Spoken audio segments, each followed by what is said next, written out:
running over haters when they BOGO.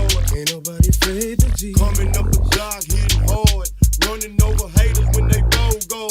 I'm in a motherfucking battle mode. Too many of you will watch me take control. Proceed to grab my fucking in and let my shit unload. Attack like vicious cobras with hunchbacks. Don't move a muscle, I strike faster than a fucking match. Got you shaking, done took control of the situation. I'm not Jesus, but I can turn this bitch to a real revelation. Caught you laughing while you laughing, I came so fast to split you. I guess it's funny when a nigga named Cookie's out to get you. Comprehend, nigga, don't confuse me with no new jack. I'm not the one that works for Nino and stealing more crack instead. I be the Pookie quick to snatch your cheese, abbreviated with the mister. Folding switches, still smoking trees. Accompanied by my niggas, they consist of killers. Pull out your gap, pull out my gap, we'll see whose strap is bigger. Can't fuck with me, you need to wise up, step up and listen. Jocks up in these streets, better beat their feet, they ain't no competition. Coming up the block, hitting hard, running over haters when they BOGO. Ain't nobody afraid to G. Coming up the block, hitting hard, running over haters when they BOGO. Wildly hoe ass niggas, they wanna talk about Texas. We doing drive-by, dumping out a brand new Lexus. Don't come and check us cause we country, you know we gon' clown. Really loving Orange Man, told you hold leg down. Get them frowns off your face, put a smile on your face. Anybody want some funk, we gon' clown in this place. Dallas, Texas is the trace where all them bullets gon' lead. Don't call them motherfuckers just to thinking they G. Red or black, white or blue, it don't make me no difference. Some of my niggas gang bang, but you bangers be trippin'. Don't matter if you blood or grippin', nigga, duck these shots. Every gangster in my ride got a 17 Glock, making bullshit stop. He Kentucky cause his finger licking, but we still killing motherfuckers for them dope chickens. Slip and be brave, nigga. Gauge, I made it bigger. It's packed with a feather trigger. How you gon' live, nigga? Figure you found something in Texas we don't play. Even the Cowboys when safe if they on parade, nigga. Dallas start a ride in a minute. Whoa. We got a rumble in the jungle in a minute. Whoa. I got a brand new gauge. It came equipped with a blade in it. It ain't been shot yet, but I'm finna play with it. Stay in the Lone Star, Cadillacs and Max, pushing the North Star while Pookie rolled up a sack. Now we off in the act. Everybody be cool. These niggas on some bullshit. K-Rock ready to do. Tools is packed in the toolbox. 2 hands and 2 Glocks, and we ain't leaving till they whole damn crew shot.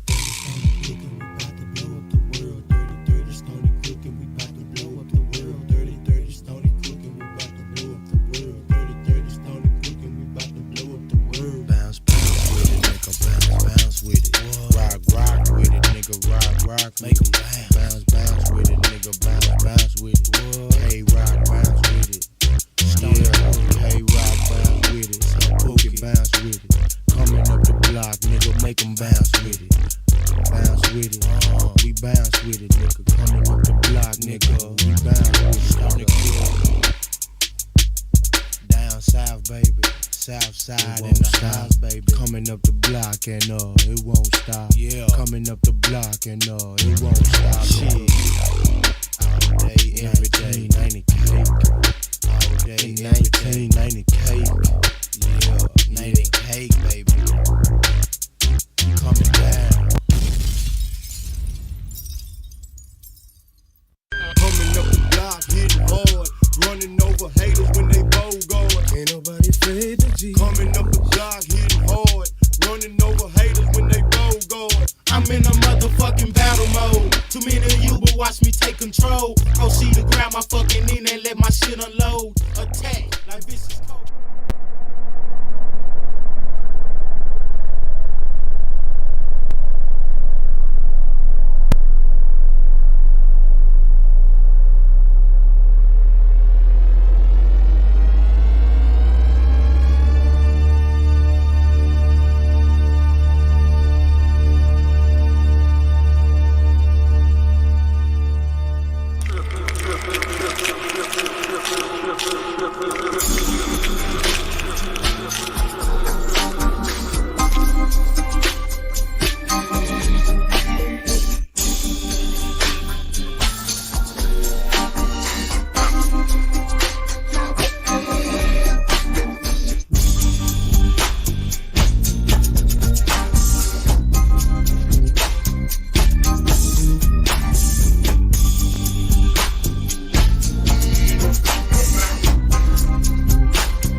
Hopefully my sound is right. We've been having technical difficulties. It's been goddamn raining cats and dogs and frogs and hogs around this bitch. But we right here. If you right here with me right now, you know, I just need your attention for about an hour and a half, 2 hours. I ain't gonna be here all motherfucking day, you know what I'm saying? But before y'all go out there and y'all shake some ass, y'all getting ready right now. You know you putting on, you know you probably out shopping right now. Go ahead and turn this up a little bit. Put it in your headphones, man. Right now you are in the midst of something great, but you don't know it yet. You probably listening to one of the greatest niggas in the world, but you don't know it yet. You know what I'm saying? But they'll know pretty soon. You don't know what this is right now. This is the true world order where we just sit back and we try to analyze these certain things in life, man. And I just, you know, I don't know what to call myself. You know, I don't have a certain title, or, you know, I'm not here to say, hey, I'm doing this for the, you know, I'm doing this for my people. I don't know what the culture is. Right now, I'm in the background of my own goddamn, of my own self right now. Cut that shit off. Sound check. But I'm doing this shit because I love to do it, and I feel like I am I'm the right person to do this. You know, this is just what I do. You know, I don't try to put labels and try to frame it, but I just, you know, I think about certain things and I analyze certain things, and I'm always writing down notes. I'm always thinking. So once I create these pieces of content, they're here forever for people to, you know, to observe and things of that nature. So that's what I love to do. So I appreciate everybody that showed up. I appreciate everybody that has ever donated, liked it, shared it, gave me some insight, anything. You feel what I'm saying? I highly, highly appreciate it. So today we're gonna talk about being entertained to death. A lot of my past few videos have dealt with entertainment, content, media, and just I try to lay a finger on what exactly the fuck is going on right now. You know what I'm saying? I think it's very important, especially being in this position, right? I was listening to a Future quote. He was talking about how when he was starting out, you know what I'm saying, he didn't really have a whole lot of people that was coming and check for him because people didn't feel like he was valuable at first, you know what I'm saying? But he always knew that he had something that was worth people listening to. It's just in these moments, you know, building a platform, you got to put in the grind, you got to put in the 10,000 hours. You know what I'm saying? How many shots you think Robert Ory made in the corner before he made them big shots that won championships? You know what I'm saying? After everything was done, it came down to him. It came down to Ray Allen. It came down to, you know, Kyrie. It came down to these people who, in the right position, you know, took 1,000 shots just to make one shot. So that's really what we into right now, is that. So let me pull this up and get started real quick. I think I shared it out to we're on Facebook, YouTube, and Twitter right now. So everybody wave hi to each other in the platform. We're in this shit all together. So how distractions became our daily dose of dope. Right? Let's change the music up. Let's change the tone up. Now that we are in a good vibe, we in a good, you know, let me pull up the split screen real quick. Let me pull up the golden eye. Gotta pull up the golden eye real quick. Hopefully my sound sounds right. My Bluetooth earphones on bullshit right now. So let me do this real quick. Hold on. Let me do this real quick. I know what I gotta do real quick. Hold on.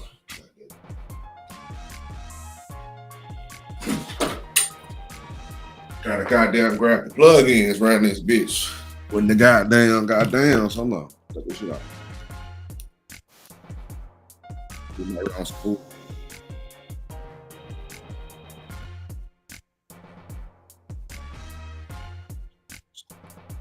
There we go.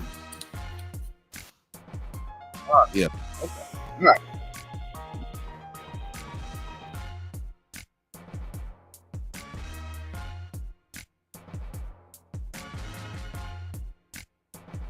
Yeah. Okay. There we go. Let me take one of these out though, so I can, there you go. I only need one of them. Let me see. Let's do this. Let's bring some suspenseful music in the mix. Yeah, we gotta bring the suspense. So, entertain to death, right? How distraction became our daily dose of doom. I want to start with a quote right here, right? We become what we behold. We shape our tools, and thereafter our tools shape us. That came from Marshall McLuhan. McLuhan, something like that. But anyway, so the intro to this is right. I don't like this music. Let's change that up. Okay, let's change that up. In a world awash with screens, sound bites, viral content, and sensory overload, excuse me, the average person is no longer living through life. They're scrolling past it. We are increasingly and perhaps irreversibly entertained to death. What was once a form of release has become a form of sedation.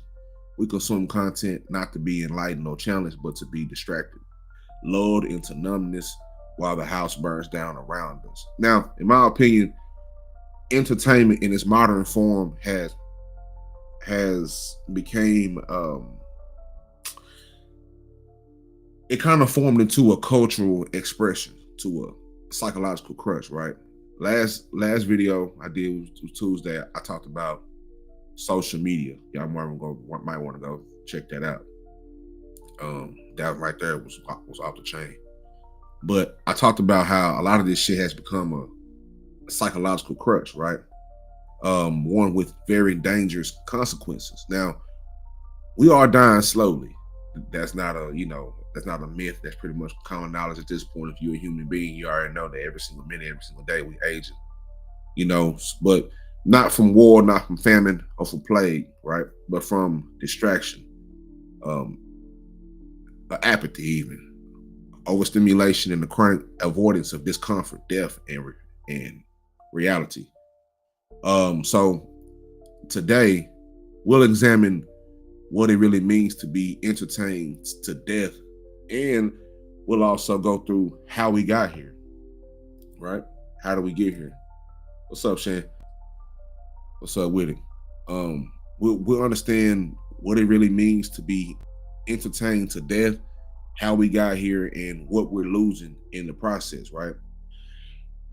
What we're losing in the process. Now, the pocket circus, right? From bread to circuses to TikToks and trauma bait and shit like that. So the phrase entertained to death finds the echoes in Neil Postman's prophetic book, Amusing Ourselves to Death, which was made in 1985. It's a good book too. I think y'all should go read that. Amusing Ourselves to Death, where he warns that the medium of entertainment, especially television, would erode public discourse and critical thinking.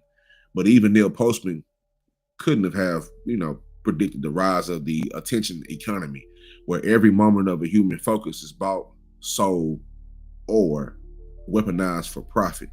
I also pulled something from an interview with OK Player that they did an interview with Erykah Badu, and we'll get to that in a minute as well. And that's also a reference point for me as well.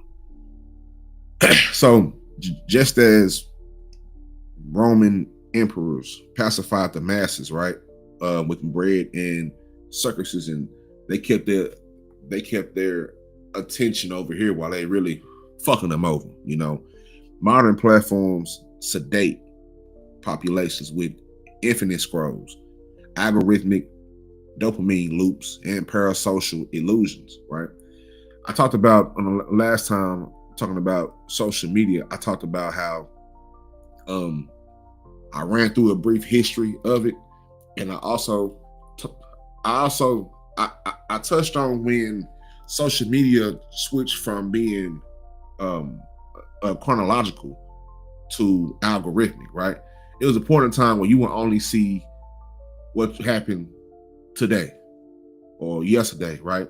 And then now you start seeing your Facebook memories and your memories over here and over here. Like it just changed. Like it went from just being right now to being, we gonna make sure that this shit, whatever the fuck is trending right now, that's what you're gonna see. It don't matter what, from 2 days, 3 days. If you're on Facebook or if you got a Facebook, I'm pretty sure, and they just started doing this shit like 2 or 3 years ago, where they bring up your Facebook memory. You put this on here 4 years ago. You put this on here 5 years ago, type shit. Strange, in my opinion. But the infinite scrolls, algorithmic dopamine loops and parasocial illusions. But that difference is that today's circuses, they follow you everywhere. It's in your motherfucking pocket. It's in your bed. It's in your bathroom, your dreams, right?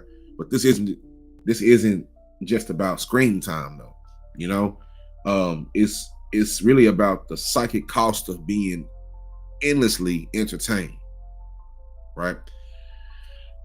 So when every uncomfortable silence is filled with the podcast, with the quote, with the clip, when every commute becomes a binge session, when every pain becomes content, what happens to the introspection? What happens to the empathy? What happens to the self?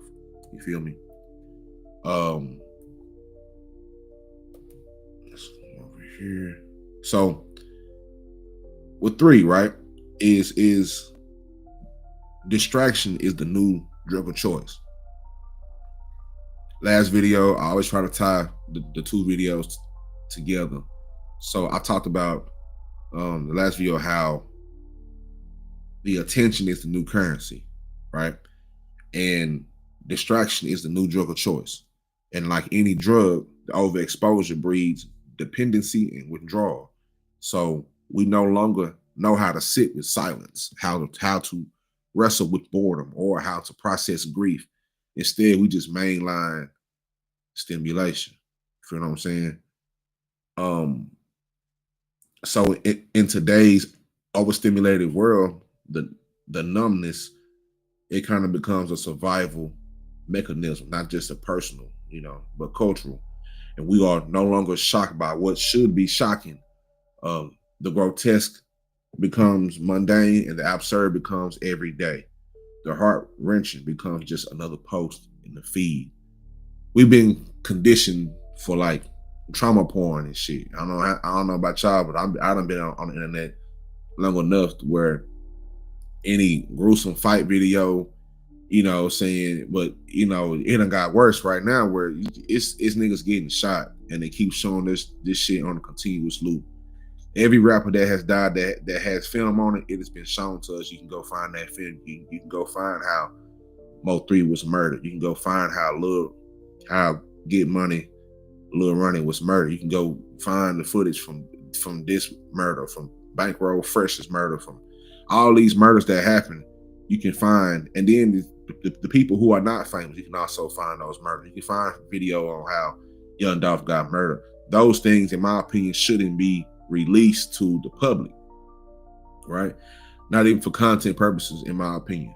Shit like that shouldn't be released to the public. I don't think the public needs to see that, but for some reason we have a weird infatuation with death. That might be a human thing. That might be something that's innate in our genetic makeup or whatever the fuck this is, right? It might be something. It might be tied in to the reason why we like, scary movies and,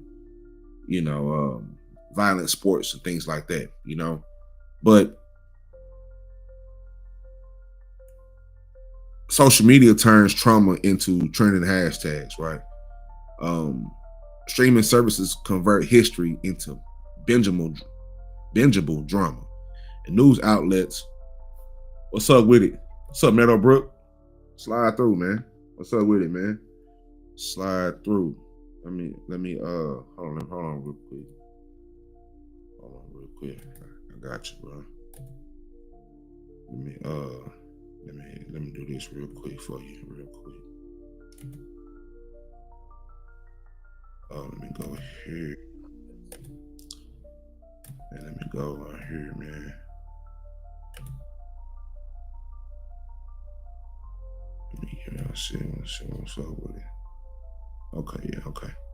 What's up with it, bro? What's going down, man? What's happening, man? We're just doing a little, doing a little 1-2. You feel me? But in this world, right? The apathy becomes a coping mechanism. To care deeply is exhausting to some people. To stay informed is traumatic. So I appreciate it, brother.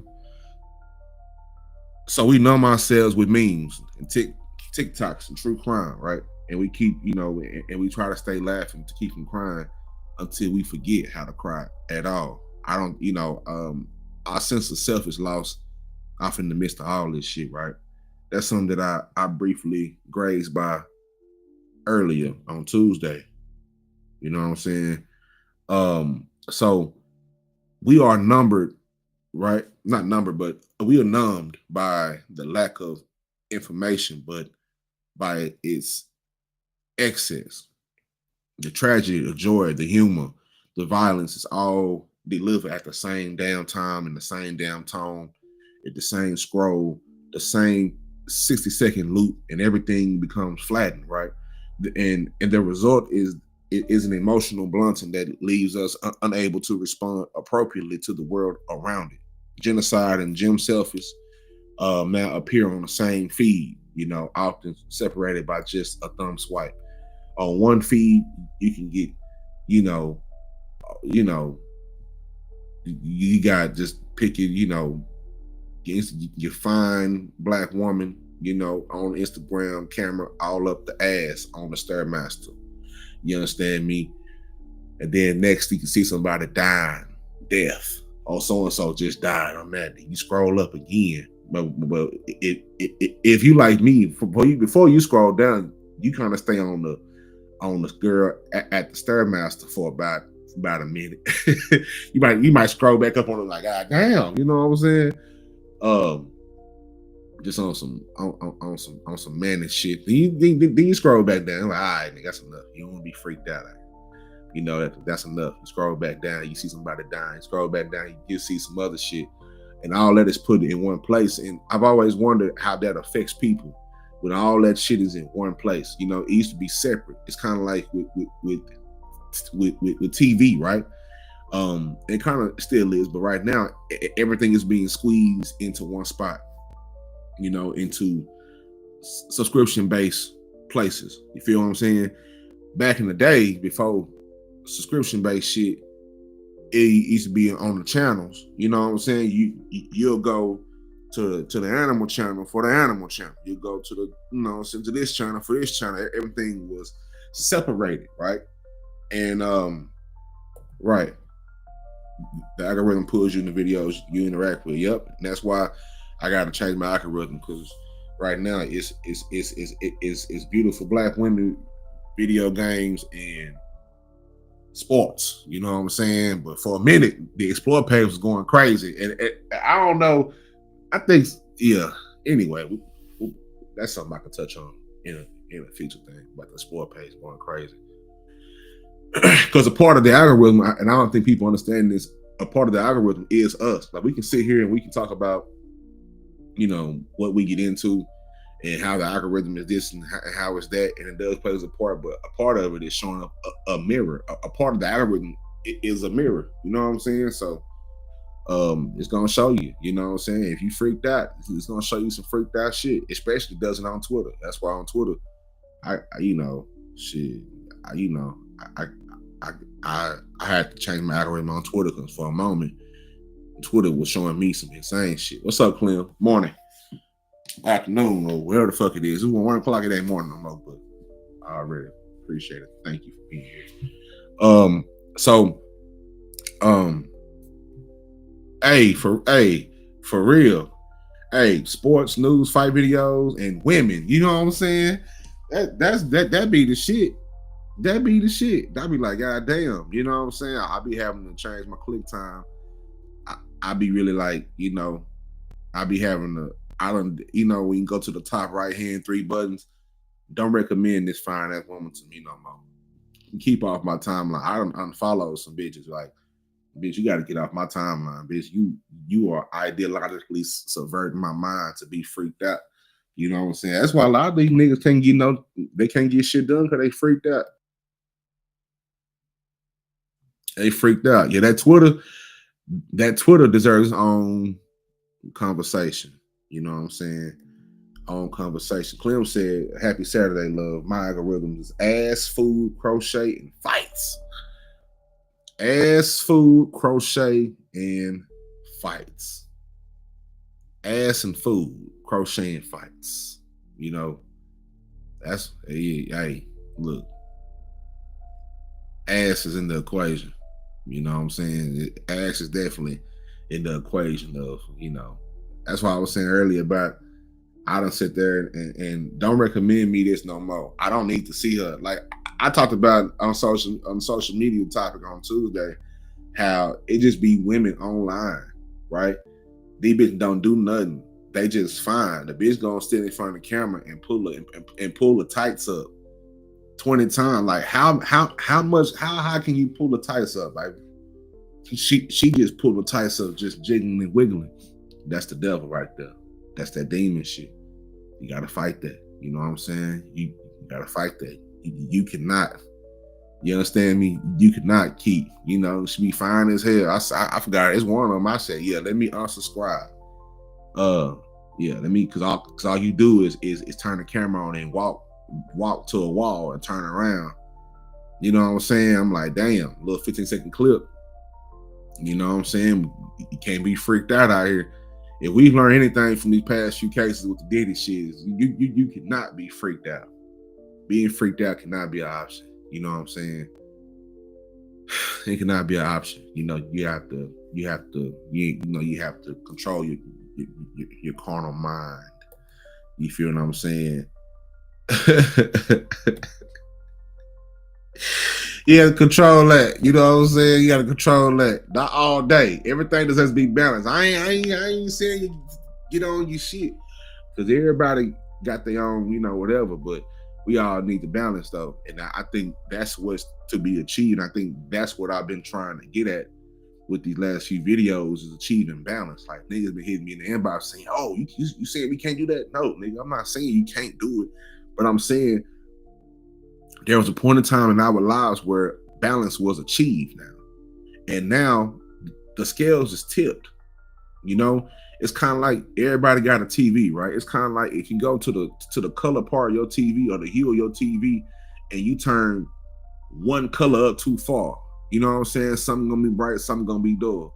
But if everything is balanced, you get the perfect picture, So that's how I compare it. The right balance. Yeah. That's all it is. You feel what I'm saying? So all this shit has been skewed down to one platform, to a few platforms. You can go find millions of shit, all type of genres on one platform. I think they've conditioned us to do that. I think all these subscription bases have done that too. You can find everything on one. You feel what I'm saying? The next thing I want to get to is the death of depth, right? The death of depth. And the cost of constant entertainment is the death of depth.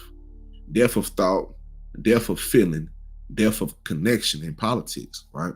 Now, the soundbite replaces the policy in politics. In politics, the soundbite replaces the policy. The clips, it's a lot of Jasmine Crockett clips now. I ain't no political savvy type. I really don't, that's not my forte. A part of being a human being is knowing where, I hate niggas that try to be talking about shit and don't know what the fuck they're talking about. Leave it up to the niggas that know the politics and do the politics. That's where I go ask my questions to get clarification. You know what I'm saying? I'm not I'm not the political person. I know some things, but I don't know, with the intel, because that's not something that I put my mind into. I think that whole world is something that you can kind of get lost in too. Niggas gonna die over them politics. Niggas gonna die over them, being Republican, being Democrat. Niggas is going to shoot you. You know what I'm saying? Niggas is going to argue you down in the middle of Walmart about, if you see a nigga with a Trump hat and you say, oh, you believe in Trump, that means you see a nigga with an Obama hat, oh, you believe in Obama, that means niggas will die, knock down, drag out in aisle 8 in the aisle, right, in the Mexican food aisle. Nigga gonna hit you upside the head with a can of jalapeno refried beans if you on that bullshit. But one thing I do know, as far as trying to frame it, right, in politics, the soundbite replaces the policy. In relationships, the emoji replaces it replaces the emoji replaces emotion. What's up, Miss City Bean? How you doing? In culture, virality replaces value, right? Now, the shallow replaces the profound. We don't really read books. We read summaries. We don't engage in discourse. We react to headlines. We don't live stories. We perform them or for strangers online. We see this shit every day on YouTube. While a lot of these niggas' lives is content. It's weird to me. You know what I'm saying? Is it entertaining? Sometimes. But nobody's, I don't want to say nobody, so there's nobody, but you know how we talk, when you create content, blanket statements. But humans will perform their lives online for strangers, and I also wonder how this affects people online. Like, we've seen the crash outs, especially in this little corner on YouTube that we in. You see them all over the internet. Go and choose your platform. It don't matter. You'll see people performing their lives instead of living their lives. A lot of shit that people do in their lives shouldn't be broadcast unless that, you know what I'm saying? Like, I think the whole sense of self of what should and what shouldn't be put on the internet is lost, right? And I think, in my opinion, that happens when people are not really. I hate the fact that people just throw around the loose term of being a content creator, right? In this world, not everything is content. And that's a problem that I have personally, because as a person who really gets in here and really does the work, you know what I'm saying, and really, really do the science, and for a lot of us who really put thought into what we put out, right, we understand that if once we get serious about putting out content, the first thing that we start to understand is everything is not content. If you really got a sound mind, right? If I'm not going, but at the same time, I can say that, but then somebody will say, well, look at Casanet, look at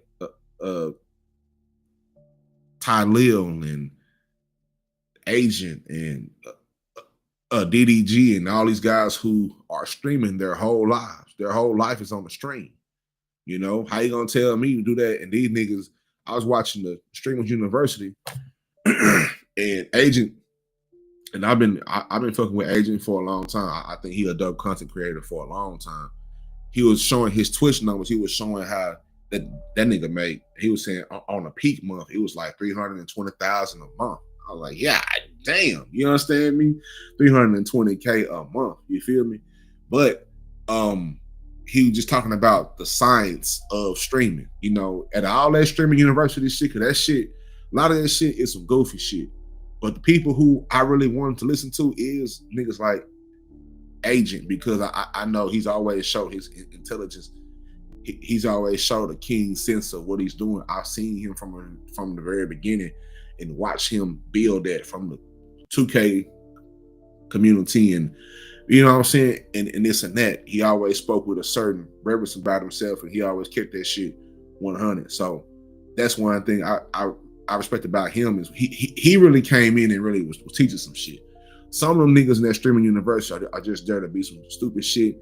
A few of that shit is, I think it is scripted. of course. You know, they got a production team and all that shit, of course. But as far as really teaching some of these streamers something, I don't know if the nigga was really listening when Agent was talking about what he was talking about. You feel what I'm saying? He's a anomaly in a sense. He kind of laid down the foundation. Him and DDGs, those guys kind of laid down the foundation of what we know as streaming to a certain extent. I'm gonna cut this camera on. You know what I'm saying? And I'm gonna let people just follow me around. You know, I'm gonna go to the grocery store. Nigga, I'm gonna go to the. You know, it's weird. It's weird in my opinion, but I would even say that's kind of weird. Like that DDG shit with him learning he got a restraining order, and he was in the middle of a shopping or some shit. I'm like, God damn, you know what I'm saying? Like that's personal. Like him just,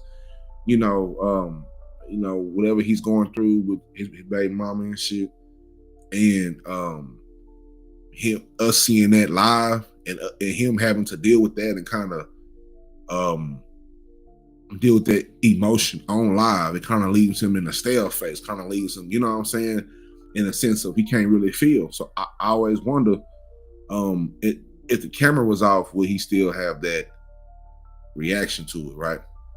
Because I don't think he's able to feel. I don't think it's a lot of shit that he's not able to do it because he streams all the time, every time. He got to keep his life going because that's his life now. That's his main source of revenue is streaming.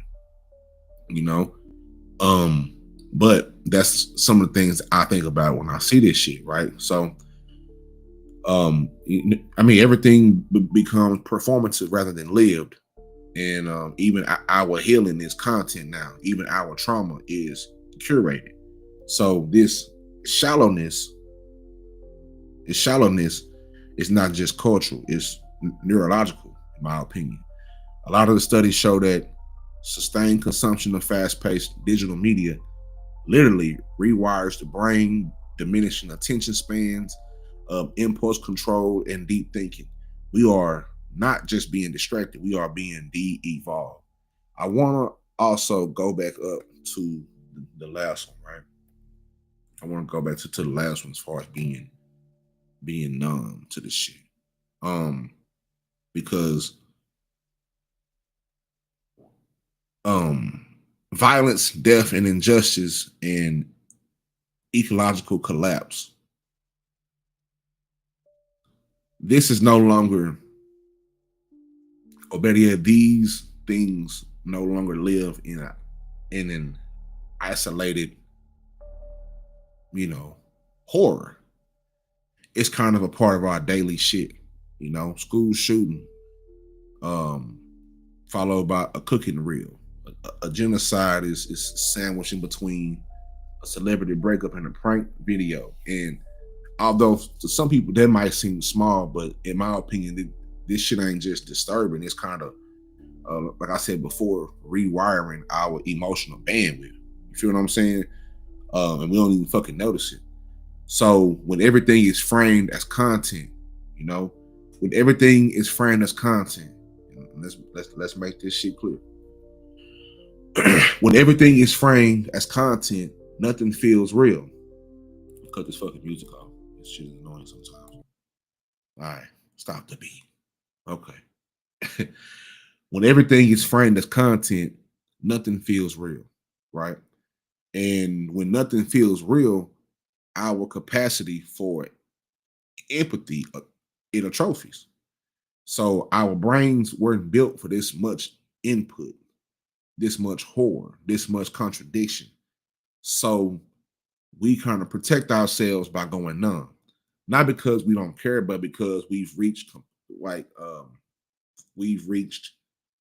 compassion fatigue. That's what I call it, compassion fatigue. I read an interview in the Atlantic, right? Another one of my sources, it was a grief counselor, and she was saying that there's a limit to the amount of grief a person can feel before they shut down. The internet does not respect that limit, right? There's a limit to the amount of grief a person can feel before they shut down.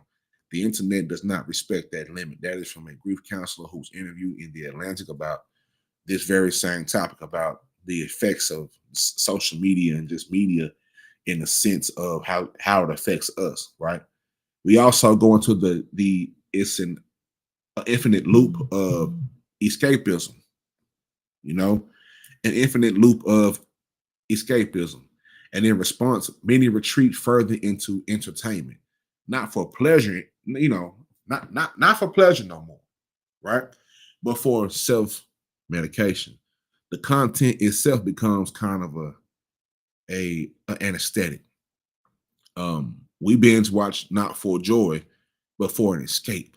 We doom scroll not for information, but because we're afraid to sit down with ourselves. Before that last one, right? That binge watching not for joy, but for escape. How many niggas have you heard say that on YouTube, right?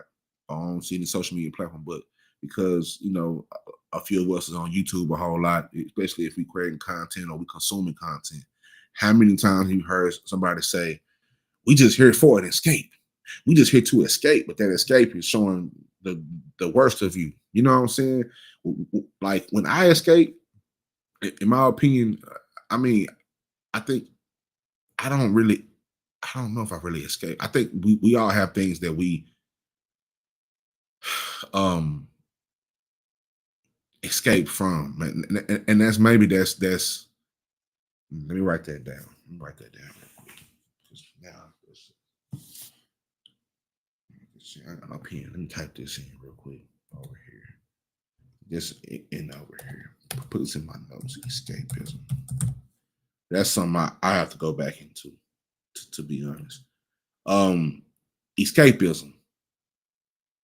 Escapism. I think we all have certain things, let me reframe that. I'm going through my thinking process now.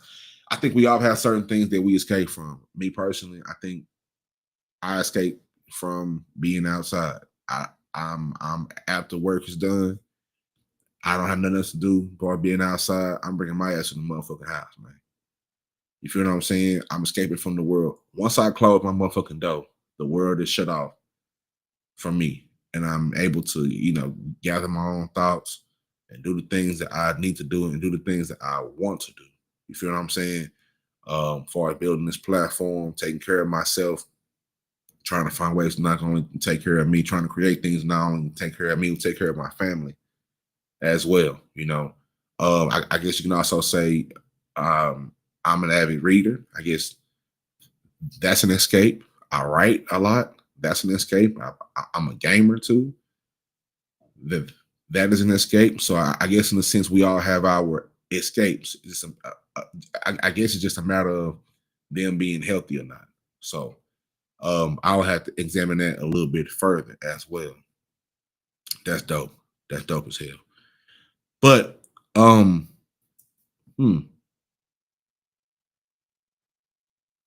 but we've heard people say, "I'm doing this for an escape." I guess that, damn, I gotta examine that. Don't worry about it. We'll do that. I'm about to get into that. I had that shit done by Monday.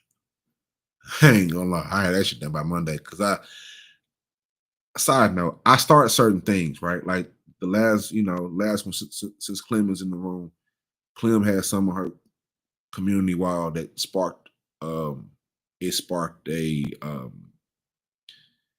sparked a self conversation, and I've had a live that I didn't set yet, but it had something to do with that very same topic of social media, kind of being a failed experiment, or what if this was a failed experiment that just worked? You feel what I'm saying? And that shit started, I want to say, maybe a year and a half ago, but I just never finished it. It was in my book. It was in my notes. I never finished it until Clint had posted that, and he just led me to go back to that. And I just like, let me go find that shit. It took me about 5 minutes to find that shit. That shit was deep in the notes. Deep in the notes. But I found it and I expanded on it, right? Because I think all this shit, in my opinion, is an experiment. Everything you see is an experiment. Before they put anything like just before they put out, we're gonna give you 50 motherfucking chicken nuggets at Wendy's. Somebody had to experiment to give you 50 motherfucking chicken nuggets at Wendy's. Somebody had to say, you know what? I wonder if the 10 piece, 20 piece is not enough. What if motherfuckers want 50? How do you know they want 50? We gotta go experiment. I think that's the whole process in trying to check out shit is experiment. You know what I'm saying? Let me run this through the trials first. Let me test drive it first, before I put this shit out, Even doing this content, I experiment with it first. You know what I'm saying? I do different things. I might change up something just for an experiment to kind of see what works, what gets people here, what makes people react to the content that I put out, what type of content do I want to put out, and how do I kind of finesse the algorithm, you know what I'm saying? Because I'm definitely trying to finesse the algorithm because I don't want to be associated with none of these niggas on the internet besides the ones who share a like mind and a like love for this content game. Like I do. You know what I'm saying? Me and somebody else that, anyway. A lot of these niggas I don't want to be associated with. I only want them to be associated with my kind and my tribe, the ones who, we want to put out content, but we ain't gonna sacrifice our self dignity. You understand me? Our morals and things like that to put out content. It is ways to do this content game without selling your motherfucking soul. You feel what I'm saying? You ain't gotta be no big movie star to sell your soul for this shit. We didn't see niggas that they sell it. They sell them souls and they sell their sales for less. They need to be selling their sales for $5 on a super chat. You feel what I'm saying? Selling your soul and niggas will put you up. Niggas will sacrifice themselves and you. Like niggas are what they call that shit? Kamikaze. Niggas is social media kamikazes. Niggas gonna kamikaze you. Let me get some water for that shit.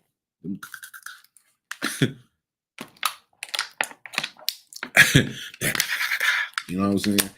Niggas will kamikaze you for the sake of getting that dollar. You know what I'm saying?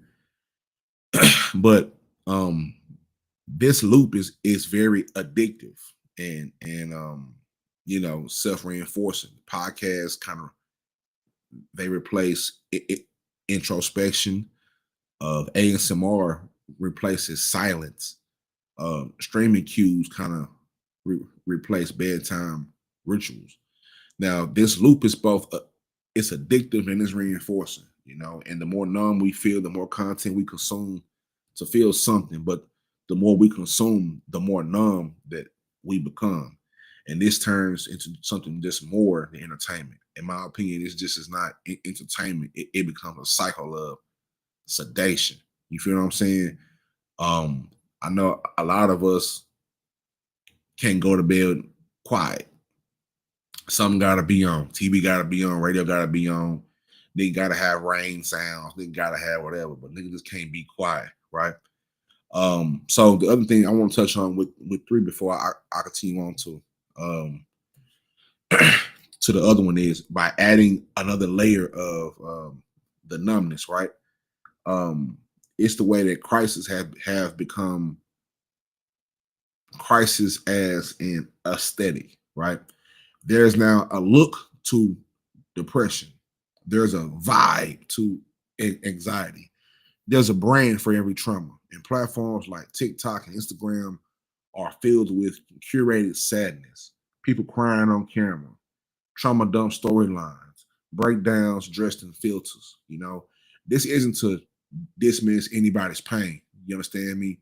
Because I do content, or at least my foundational content is mental health. So the last thing that I want to do is to dismiss people's pain. But I also want, I've also put it like this, because my foundation started off as mental health, and then from then I kind of expanded. I've kind of compartmentalized a lot of shit, right? So I don't want to dismiss people's pain, but to highlight how even vulnerability is performative in the attention economy, right? how vulnerability is performative in the attention economy. Now we perform mental illness in bite-sized clickbaits, moments. I remember seeing a nigga was online. He held a motherfucking big cake cutting butcher knife to his neck online. You know what I'm saying? Which made me wonder, like, God damn, that shit kind of weird. Niggas is showing, you know what I'm saying? Niggas is doing a lot of questionable shit, showing niggas is showing guns and doing all type of questionable shit, crashing out. Niggas are crashing out. Crashing out has become a cool thing to do because, wait a minute, because crashing out is the new layer of the attention economy. Hold up, we coming up with topics on the go.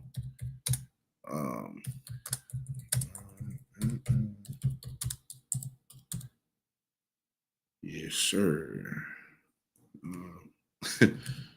Yeah, that's how my brain works. I better write this shit down somewhere. So crashing out has become a new layer that added on to the attention economy. I'm gonna crash out because when I start to crash out, everybody gonna come in the chat. Everybody gonna come to my page. This shit just draws numbers because people want to see me crash out. Niggas want to see me crash out. Niggas don't never crash out though, because if they crash all the way out, it wouldn't be no more show. So my whole thing is niggas stop pump faking. You gonna go ahead and go. Go ahead and go, nigga. Shit. You know what I'm saying? You wasn't doing shit nowhere on the earth. You wasn't doing shit. Some people might say that's a dark way of thinking about it, but stop. You know what I'm saying? Because it's really people who are going through real life situations and who really don't have the outlets to really, you know what I'm saying? People who are really trying to find ways to deal with what they dealing with, and because you out here pump faking on crash out, you done made crashing out become cool. Somebody crashing out for real, not for the show, but because they really don't have nowhere to go. But you, on the other hand, you doing this shit week in, week out for entertainment. That's what thousands of people are doing for content, for the sake of content. Niggas is doing this shit. Big grown niggas is doing this shit. And then you want to say these little niggas got the problem, but these little niggas is watching you doing the same shit. A bunch of you niggas who are old, you niggas are adults, you got kids of your own. You can't complain about these kids. You know what I'm saying? I mean, you really can't complain about these kids or whatever because they've watched you do it.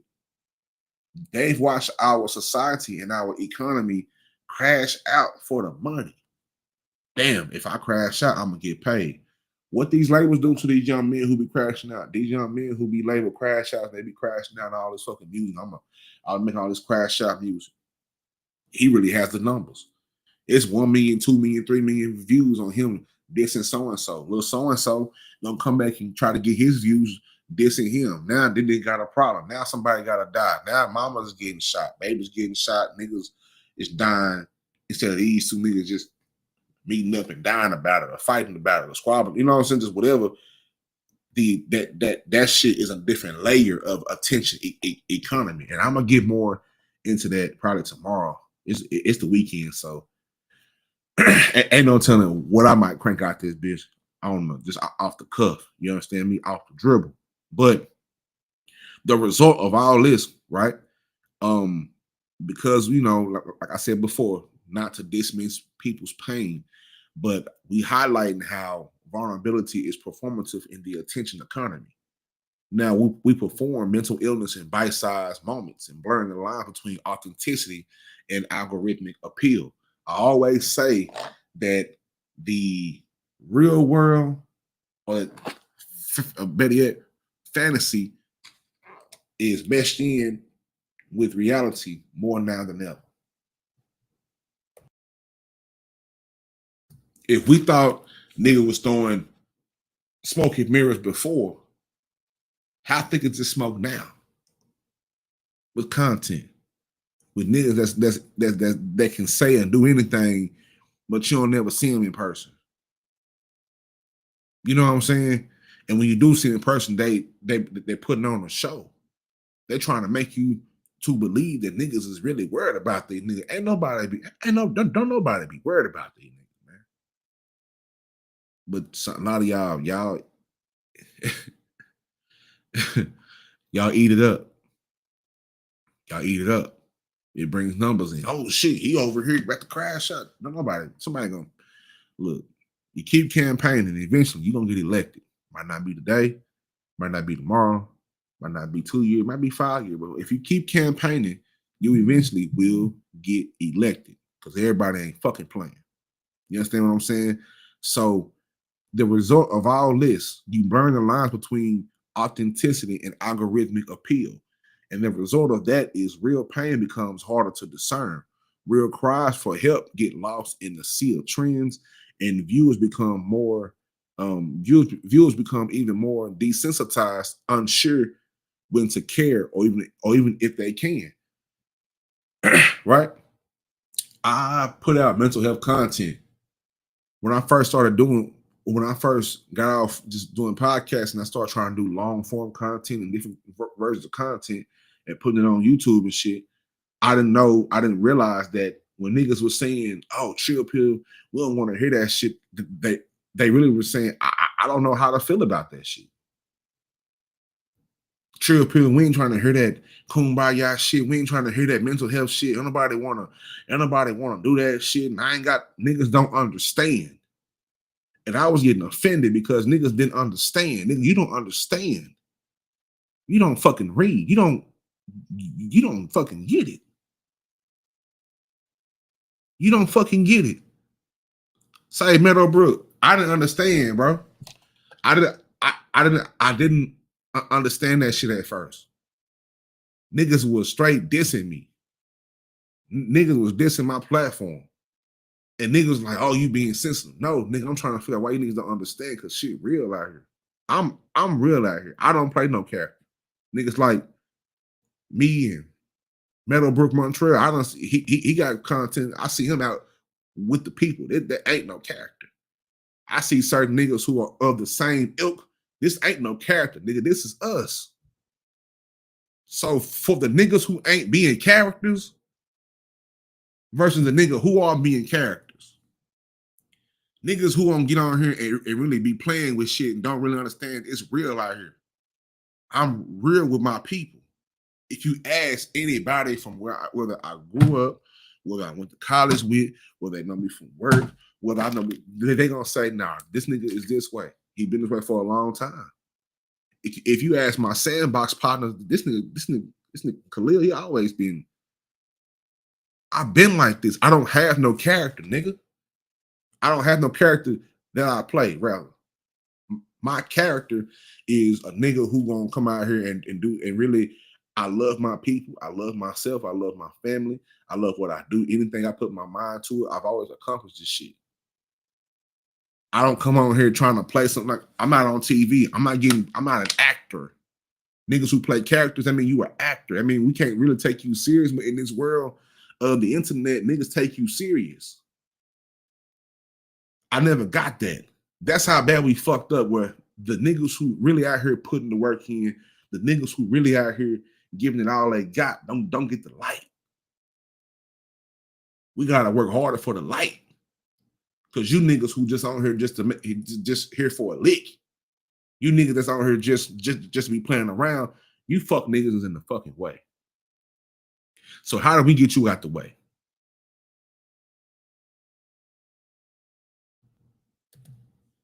Facts. Personality. Not character. Yeah. I can't stand when niggas say that shit. Oh, I'm on playing a character. Why are you playing a character? Like, who are you playing a character for? And I don't even believe that shit. This social media shit is an extension of who you are. Unless you're a comedian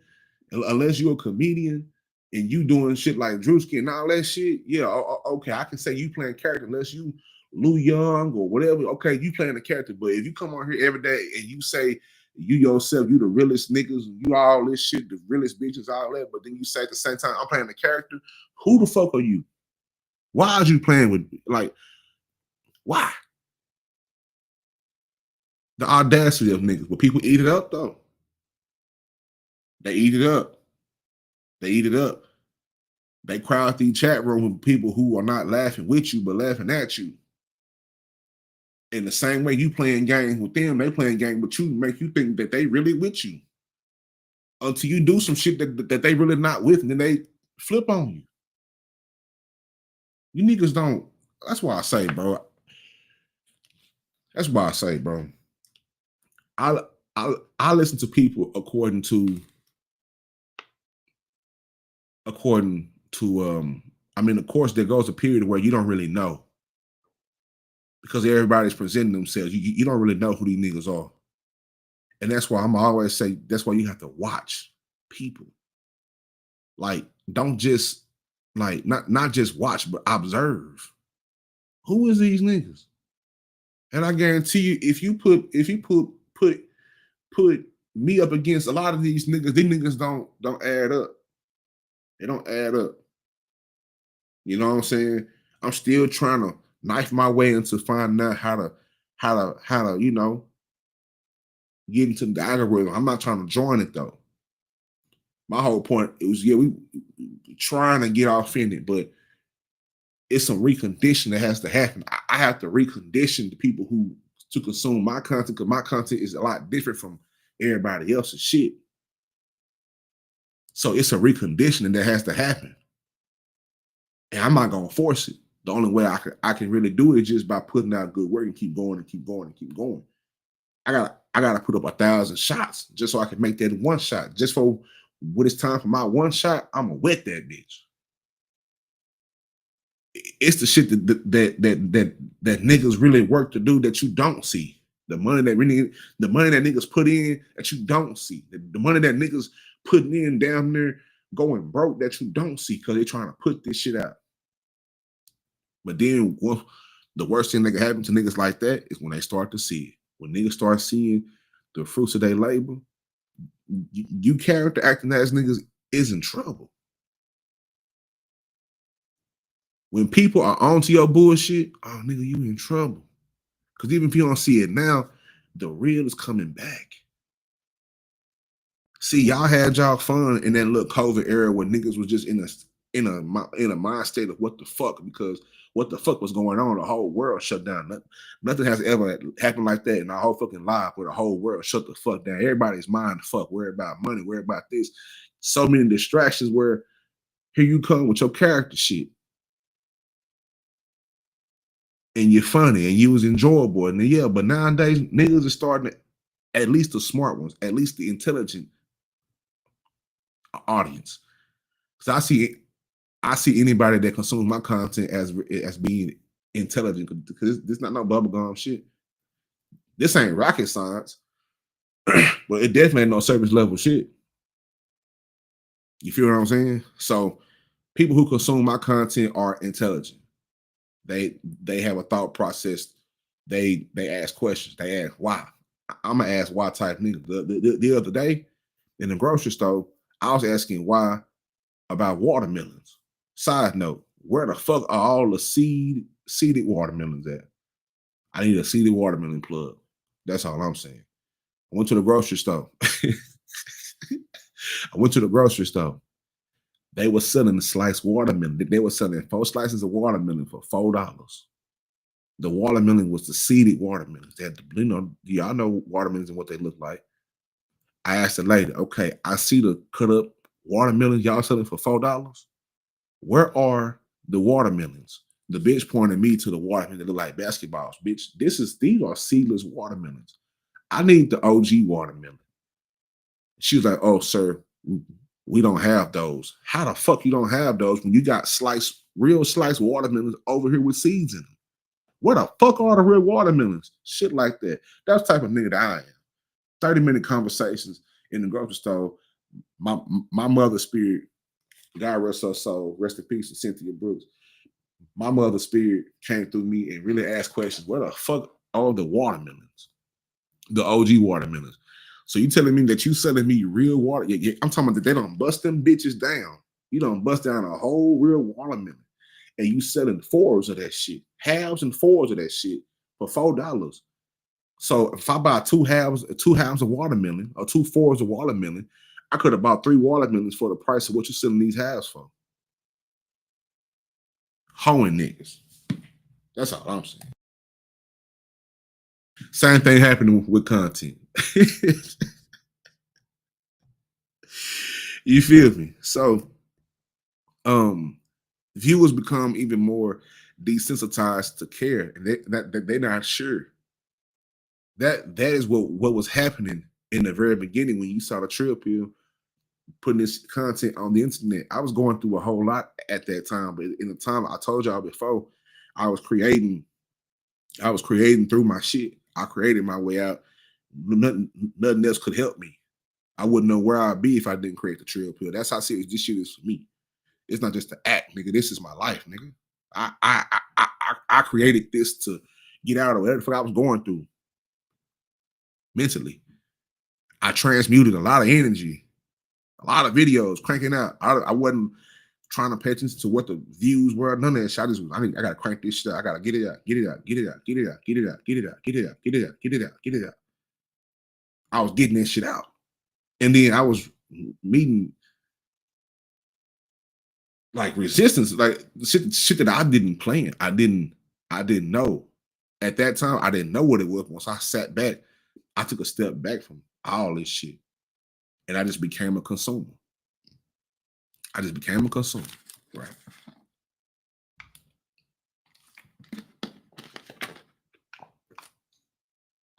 I took a step back.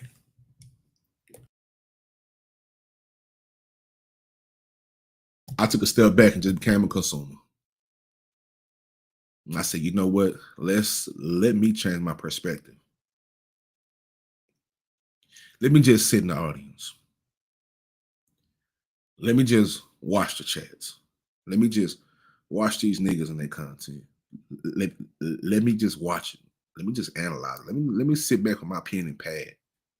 I be telling nigga, grab you a pen and a plate. You gonna read and we gonna feed, nigga. You gonna read and we gonna feed. You know, I salute any and everybody that's doing this content game with some morals, with some respect. I watch nigga, like I said, my nigga Meadowbrook Montreal, man, I watch his content. You know what I'm saying? Nigga does a hell of a job. You feel what I'm saying? That shit, that's the type of content that I consume. Right. Even with the current events and shit like that and shit, you know, that's going on, there is a certain way that I would like for it to be presented like that. And Meadowbrook Montreal, he does that. It's not a whole lot of people, and a whole lot of people who do it in a certain way it's not gimmicky. You feel what I'm saying? A lot of niggas got gimmicks. They got gimmicks. It's like WWE, and I'm an avid wrestler watching.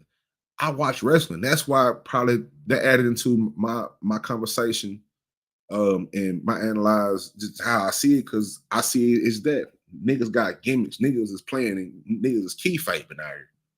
You know?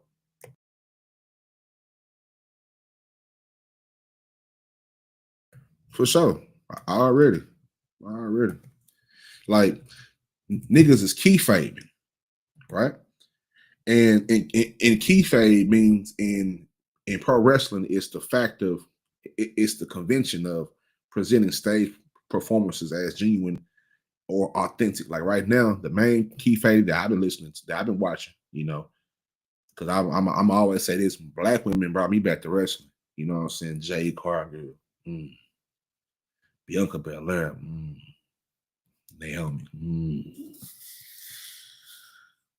Mercedes Moné, Tiara Jane, Black women brought me back to wrestling. Even some of the other women too. Women have brought me back to wrestling. So the whole key fight going on between Jade Cargill and Naomi and Bianca, and they're carrying that shit on Twitter. They carrying on in their normal lives. You know what I'm saying? They got to keep up with that. You know what I'm saying? That shit.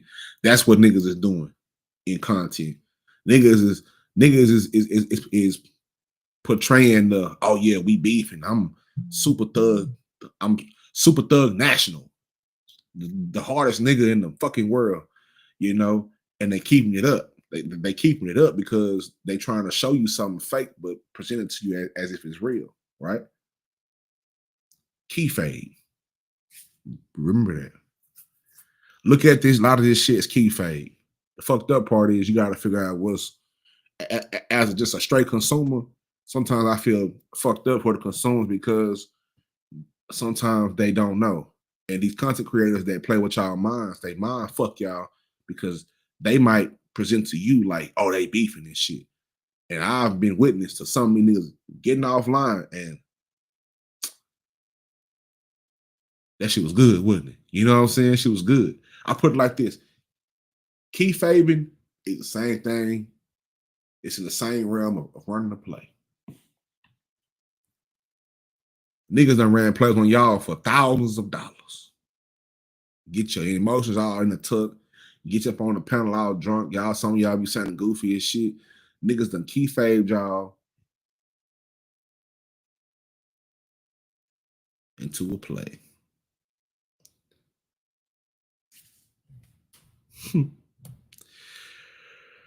It's a dirty game. But niggas like me gonna tell you the truth. Whether you want to know, I don't give a fuck if one of them niggas look. And look, say, man, these niggas are not who you think they are. Very few are who they are, but niggas are not who they think. These niggas are not who you think they are. Very few are, but I'm talking about very few. The ratio probably 12-1, maybe 50-1. I don't know. It's a lopsided ratio, but these niggas ain't. These niggas is weak. Niggas is soft. Niggas is pussy out here. And then it ain't got nothing to do with being no street nigga. It got something to do with being a productive, a great human being. There's a lot of fucked up human beings compared to human, just being a good human being. You feel what I'm saying? Just being a good person is overshadowed a whole lot by these fuck niggas that want to, yeah. But that is what that is, right? So the consequence of this cultural and emotional overload is widespread. We're gonna move on to part number 5. I just wanted to get more detailed in part 3, which is the numbness as a national condition, right? We're numb to a lot of shit. So the consequence of this cultural and emotional overload is the widespread sense of emotional burnout. We feel everything and nothing at the same time, right? We feel everything and nothing at the same time. We're connected, but more isolated than ever. You feel me?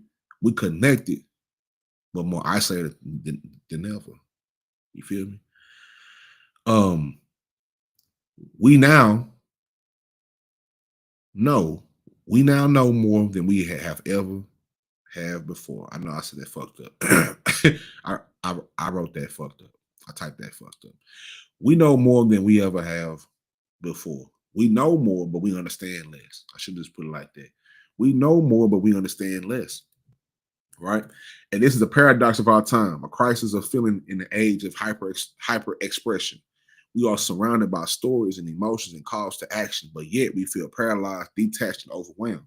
The human soul wasn't meant to process the pain, and the human soul wasn't meant to process the pain of the entire planet every day before breakfast. Niggas wasn't.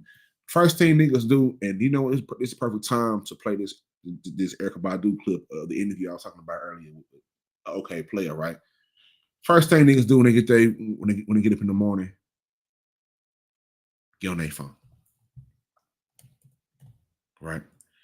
With me saying that, let me go here with this shit. Let me go over here to this this quote. Erykah Badu did a hell of an interview with OK Player. It was a few years ago. It was back when she was on the Unfollow Me tour.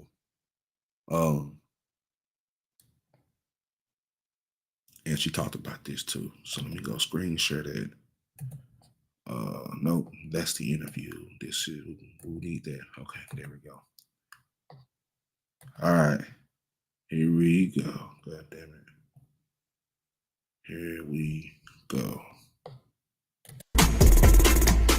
First thing I do when I roll out of bed and wake up in the morning is look for my phone because I'm trying to check my social media. I'm checking Twitter, I'm checking my emails, I'm checking my text messages, I'm checking my group text to make sure I didn't miss anything funny. I'm checking the weather, I'm doing everything with this phone. And it's difficult to put it down because we have put so much into it. The less you invest in these machines, the more or the better chance you have of escaping addiction. And that's what I feel. You know.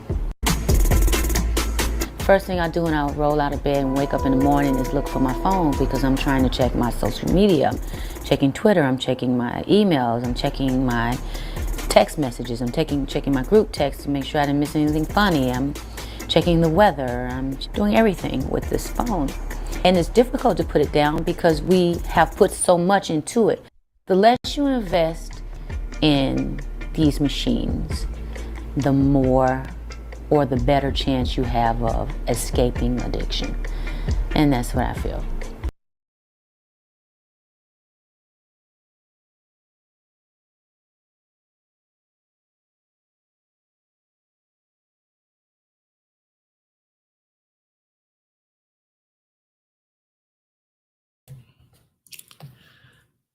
Shout out to Badu. Shout out to Badu, man. But that's what we do. It's unfortunate, but that's what we do. The human soul wasn't meant to do all that shit right before breakfast, you know. We are numbered by necessity, you know. And I think it's because if we allowed ourselves to truly feel the world, its injustice, its cruelty, its fragility, it might break us. So instead, we scroll, we laugh, we binge, we numb. But numbness don't mean we're safe. It just means we're on the edge of collapse.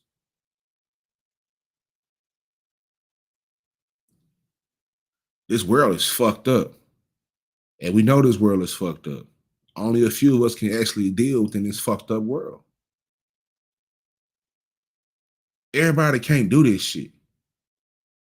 That's what I've been trying to tell niggas in so many different ways. Niggas can talk shit about the type of content that I produce, but nigga, you can't do this shit. You can't do it. Even when I hear niggas try to attempt to do it, they crumble. They can't do it for they can't focus. They niggas can't focus. They fucked off in the mind. Niggas need help. You have to be at a certain wavelength, a certain frequency to do shit like this on a consistent basis. Because the way I think is dangerous. The way a lot of us niggas think, a few of us niggas think is dangerous. Because we've been, by God's grace, we've been allowed to see the world in a different lens. And once we see it in a different lens, once we see it, some call it the third eye, some will call it whatever y'all want to call it, but you know, once we see the world in a different lens, we can't go back to how we used to see it. Like, we can't go back to being ignorant. Once you know, you can't go back. And then you got to deal with the shit that people know. If you want to know, then you start dealing with people who trying to divide the niggas who see this shit, and they try to divide us up now. They got to arguing over stupid shit when we really need everybody's thoughts. We really got to sit down at the table, and if you think like that, then why? I'm not going to downplay nobody. Like one of the most crucial lessons that I've learned, the most beautiful shit that I've ever learned about my pops, right? My pops, shout out to him. He is 81 years old. He's been on earth for damn near 4,000 weeks and some change. The greatest thing he ever told me was to listen to the people that you disagree with more than ones you agree with. You might get a better understanding of this world if you listen to people with a different thought process than you. Don't matter whether you think it's goofy, whether you think it's dumb, whether you think it's stupid, understand their thought process and how they got there. So, although some niggas be on some wild shit, I'm always listen. I'm not just gonna shoot somebody up because they have a different opinion on how they see the world. Because that's what we're here for, right? That's what God gave us all a brain for. That's why our fingerprints ain't the fucking same. How the fuck can that happen? How the fuck can it be billions of people on Earth, but everybody's fingerprint is identical only to them. How can that happen? Like, so you were made, obviously, down to your fucking fingerprint. You were made to be different. You were made to be unique. That's how God crafted us to be unique. He didn't craft us to be the same. This world ain't no one big group think. They keep trying to put us all in a fucking group think, and we keep falling for this group think shit. And I'm saying we because, nigga, I ain't no exception to the rule, nigga. Just because I do this shit, I'm not no exception to the rule. Like, that's what makes me me. Is I ain't here just to. I ain't here just to. You know, I've had niggas try to put that shit on me. Like, oh, you think you? Nah, nigga, that's what you said. I'm right here with the people. I'm not gonna ask nobody else to do nothing I wouldn't do. That's a real leader. If I'm gonna say, hey, we're gonna go over here, we're gonna do this, shit, I'm getting my gun too. I'm getting my mother. Hey, we over here. We not just no. We front lining with this shit because we are the people, dog. We are the people. It's us. We the only ones that can flip this whole shit on this motherfucking head, dog. Us. It's gonna take certain niggas to try to get in here and do this shit. That's why I say you gotta have endurance to get in here and do this shit. You can't be no pussy creating content with purpose. You can create content without a purpose and have all the fun in the world. And shout out to y'all. Y'all having all the fun, getting all the money. That's the easy part of it. You know what I'm saying? But for ones who not only see the same shit, but want to shape it in a different way, and then we're having to kind of mold in, different shit, and we learn the game as we go. You feel what I'm saying? And that's why I commend anybody that's doing this shit, because this shit is not easy. You know what I'm saying? But I just think that for some of us who really take this shit seriously and put an extra layer of thought, you know what I'm saying? That's what makes us great, right? It's the reason why niggas like Greg Popovich was great. Phil Jackson was great. Phil Jackson was the greatest basketball coach. Shit, one of them, he has two of the greatest shit superstars, ball players on the planet, fucking Earth, and through the fucking universe, right? But one of the things that was his greatest thing was, if you even hear Mike talking about the shit, it wasn't the triangle offense, nigga. It was them niggas getting in the motherfucking middle of the court and meditating. It was Phil Jackson really doing the goddamn signs, you know what I'm saying, hey, this is what we're gonna do. We're gonna sit over here, we're gonna meditate, we're gonna think, we're gonna manifest, we're gonna pray, we're gonna do this shit. We already know what we got. We know all you niggas can hoop and all that. That's cool. But we got to get in the middle of this court. We're going to burn this incense and sage and shit. And we're going to think and we're going to meditate. I'm going to put y'all mind on different wavelengths, because that's the extra layer it takes to be motherfucking great. A lot of these niggas ain't built for that. Like Nip said, nigga, it's a marathon. And that's part of it. Part of the marathon is having faith. Part of the marathon is believing in yourself. Part of the marathon is tooling yourself and training yourself to go the distance. Because at some point you're gonna get tired. Your knees gonna start hurting. Your ankles gonna start swelling. Your shit gonna go. But do you have that extra to finish? Make it to the finish line. That's the marathon. To keep going. Along the way, you might come along people who support you. Those people you ever seen the marathon, people who on the side, they got waters on the side, water tray, Gatorade, all type of shit here. And you on your run, you like, let me go over there, snatch one of them shits. Let me go. Think I needed that. Keep on going. That's what it is. But the injustice, the cruelty, the fragility, the realness of life. The realness of life, right? It's sobering. You think how real life is. Me personally, my son graduated from the 5th grade the other day. I was at work. I tried to get there on time. I missed it. You know, I got there just as it was ending. I had to leave work, get out the truck, finish my, you know what I'm saying? I had things I had to do, but I got a chance to see Juice Man, my boy, awarded up. Young greatness in the making. I sat in the car, hurt a little bit. Like, damn. Fuck. When I got there, I swerved the corner. Impala down there, she was on two. I tried to get there, but I didn't.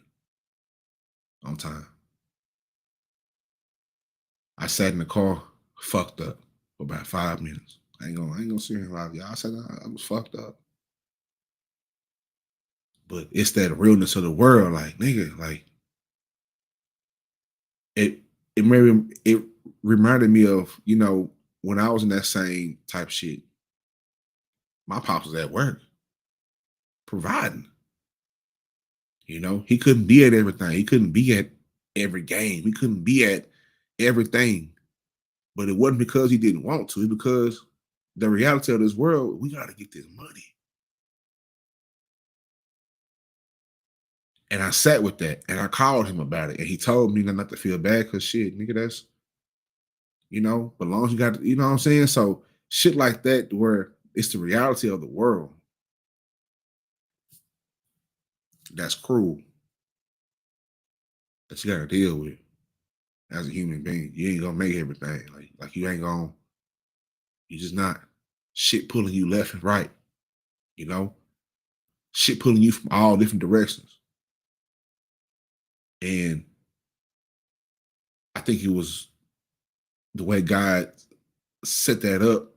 Maybe it was something in the making of that. I don't know yet, but shit like that is like, you want to be everything, but since this whole little shit, you know what I'm saying? It's just, but it's just the reality of life. Like, nigga, this shit is real, nigga. But I seen my young man. I seen my junior awarded up. Everybody dapping him up. Little girls in the hallway waving. I said, boy, you think you me. You think you me over here, nigga. Look at you. You awarded up. Handsome as hell. Everybody love you, showing love to you, boy. You think you me, man. You know what I'm saying? But that's what it is. It's life, baby. You know? That moment I came back to the car, I had to hold, nigga, I had to hold my shit together. So I got back. I said, nigga, we can't. Oh, wait a minute, because my mind was fucked. I did everything that morning to get there on time. I was still fucking late. Minutes late. Minutes late. Finished my shit, got out early, clocked out, went in the car, scared. Got on the freeway, speed limit at 60. I'm going 80. I'm going 80 in the Impala, nigga.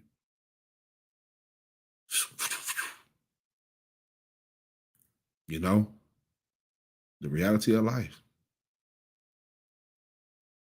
Stretch the fuck out. Fuck my whole day up. That was the day I was supposed to bring you this, that Thursday. I try to be consistent, but I wasn't feeling right in my heart. I wasn't feeling right in my mind. I have to, nah, I can't do this right now because I ain't in the right spot. Let me peel a layer back. You feel what I'm saying? You know, it's life. You know, call my pops, shit. You know, he wasn't there. You know what I'm saying? He wasn't just for. I mean, he was always there, but as far as certain things like that, where 5th grade graduation, like he was always at work, and I seen him when he got off work. You know, I didn't hold that against my dad. I understood it. You know, and I just hope that he understands too. I think he does. You know, it's just that whole thing with the whole, you know what I'm saying, how it's shaped and how people are going to shape that, and how, you know, the person that I once loved and that is a stranger now, how she going to try to shape that in his mind. Like, you feel what I'm saying? It's that type of shit. It's reality. It's realizing, identifying who your enemy is and dealing with it. For some of us, that's real shit. Personally, we thought he was your biggest op right now. Some of y'all friends, y'all thought y'all was locked in with, fucking around to be your biggest op right now, your biggest hater right now. You dealing with that shit. You dealing with life. You dealing with trying to make this money. You dealing with trying to work and trying to make sure everybody is satisfied. You losing yourself off and within, trying to help everybody else, and you don't forgot how to help your motherfucking self. So to kind of ease the pain off, I gotta start scrolling on my phone. That's where we at in life now.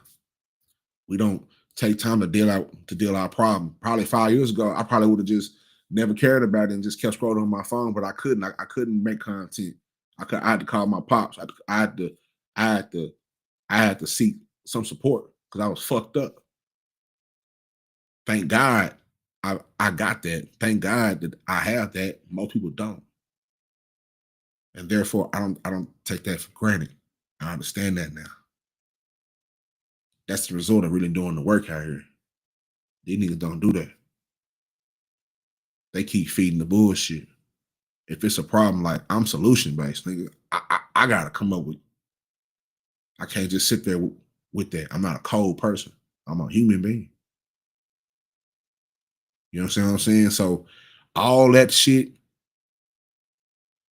add that with what's going on off in the world, trying to figure out why these young niggas are still getting shot, still killing each other. Cruelty of this world, how fragile this world really is. For most people, it's gonna break us.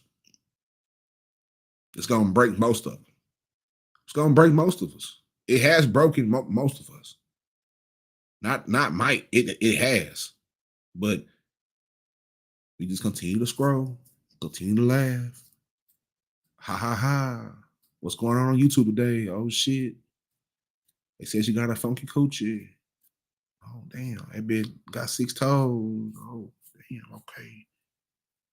Damn, this nigga said he gonna crash out again. Oh shit. Oh. She showing that pussy, his balls. She got no hair on that pussy. Oh, okay. She gonna shake some ass today. Oh shit. Okay. Hey. Are they running plays? Oh shit. Oh, by the time you know it's time to go to sleep now. You don't not solve. They ain't solved shit. And you wonder why you can't go forward and why certain things in your life is roadblock because you ain't even solving the problem that you gotta solve.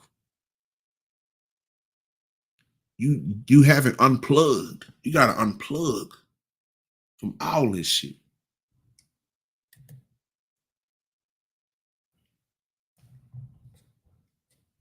You gotta unplug. You do. You really, really do. You know, let me add on to go back to 4. We just dealt back at 3. I know we're kind of back and forth, but we're just kind of going with the flow, you know. Being entertained to death, literally, is a phrase that's not just poetic. It's literal, right? So consider the following. Mental health is plummeting, especially among young people immersed in algorithmic entertainment. Addiction to screens and content correlates with increased depression, anxiety, and suicide. Mass shootings and violent acts are sometimes live streamed or staged for social media infamy. Reality TV and influencer culture have blurred the line between identity and image, encouraging dangerous levels of narcissism and detachment from real life. I can remember when reality TV first came out. I was a child. A lot of us were children. I'm 35 years old. I'll be 35 in about a month or so. June 19th. Shout out to all my Geminis out there. Mount the fuck up. It's summer baby season. But I can remember when we first were introduced to reality television. My first question to my mama was, okay, it's reality, but it's on TV. How can it be real? In the sense of real world house rules, where the fuck that shit was, the flavor of love and all that shit. My thing was, okay, if this is what makes it reality. It's not like a game, and even we all know even now how that shit can be kind of fuck with. But how is this? It's kayfabe. All of it's kayfabe. That's why we need to be like, oh, you watch wrestling and shit, nigga. You watch Zeus. None of that shit real, nigga. Hell yeah, I watch wrestling because I'm able to understand that wrestling is like a stage play. Like wrestling is real nigga stories. It's my version of stories. Nigga, I wasn't watching General Hospital. I watched SmackDown, Raw, WrestleMania. Oh, yeah. SummerSlam. Oh yeah. I understand it. The art, the sacrifice that they put in, being away from their family, they putting their all into this shit. The physical toll of this shit to give us a show for the millions and millions of fans.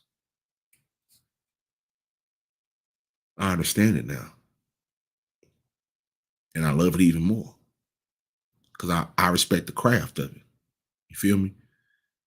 That's why Zeus is so popular. It's kayfabe. You put a bunch of bitches in the house. Don't and just they don't have no objective. It's just fight and fuck. Look funky and shit. Like I don't know what the fuck is the objective. There's no, but it's hitting them ratings though. You feel what I'm saying? It's hitting them ratings though. You feel me? It's hitting them ratings though. You know, all this shit going on YouTube. These niggas doing shit every motherfucking day. It's kayfabe.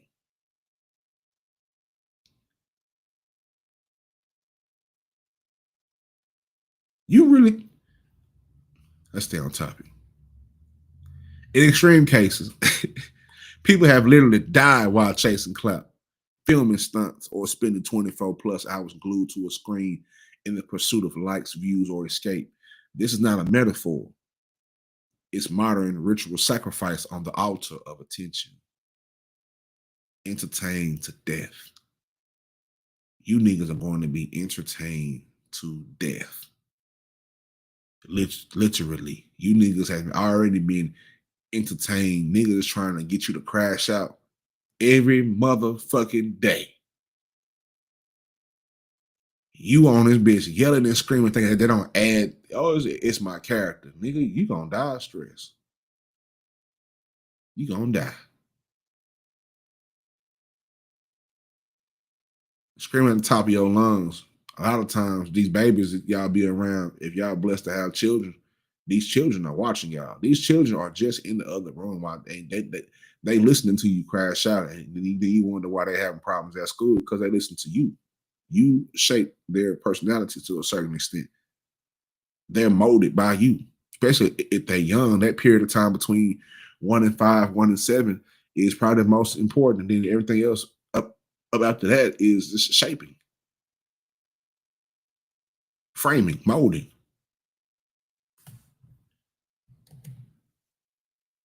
Yeah. And played it on PS1.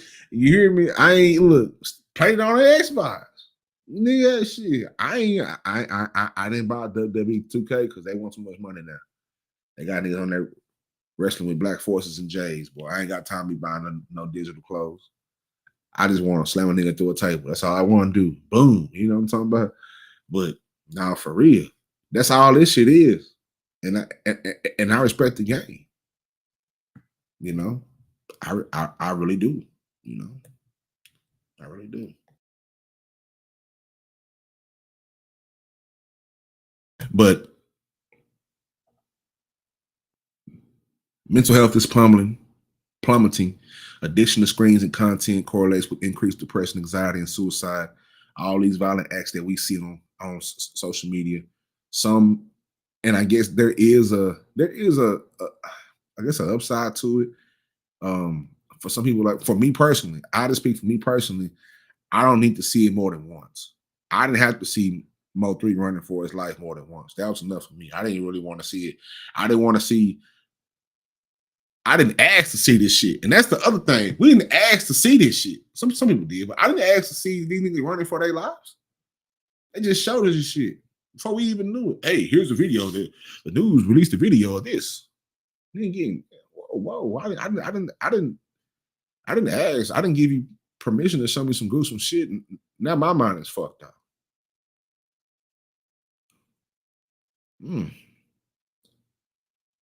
So these are extreme cases, but in extreme cases, people have literally died while chasing clout. People was committing homicides and suicides all on Facebook Live, Instagram Live, and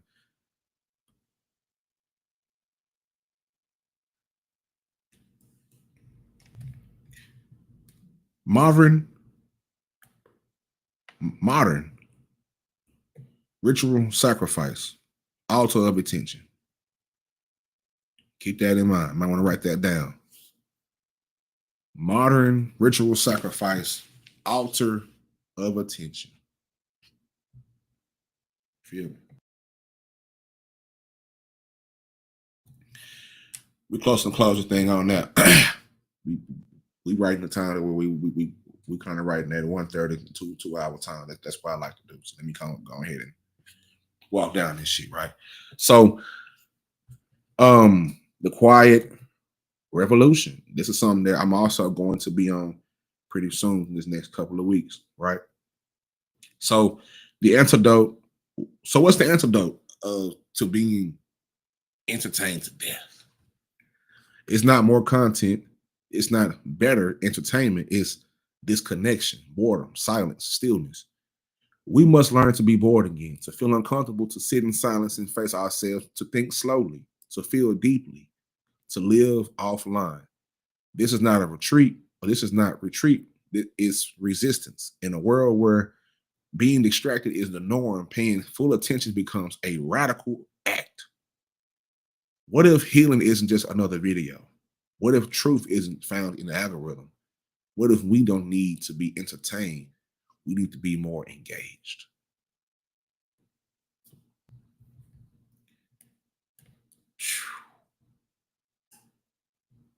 It's a lot.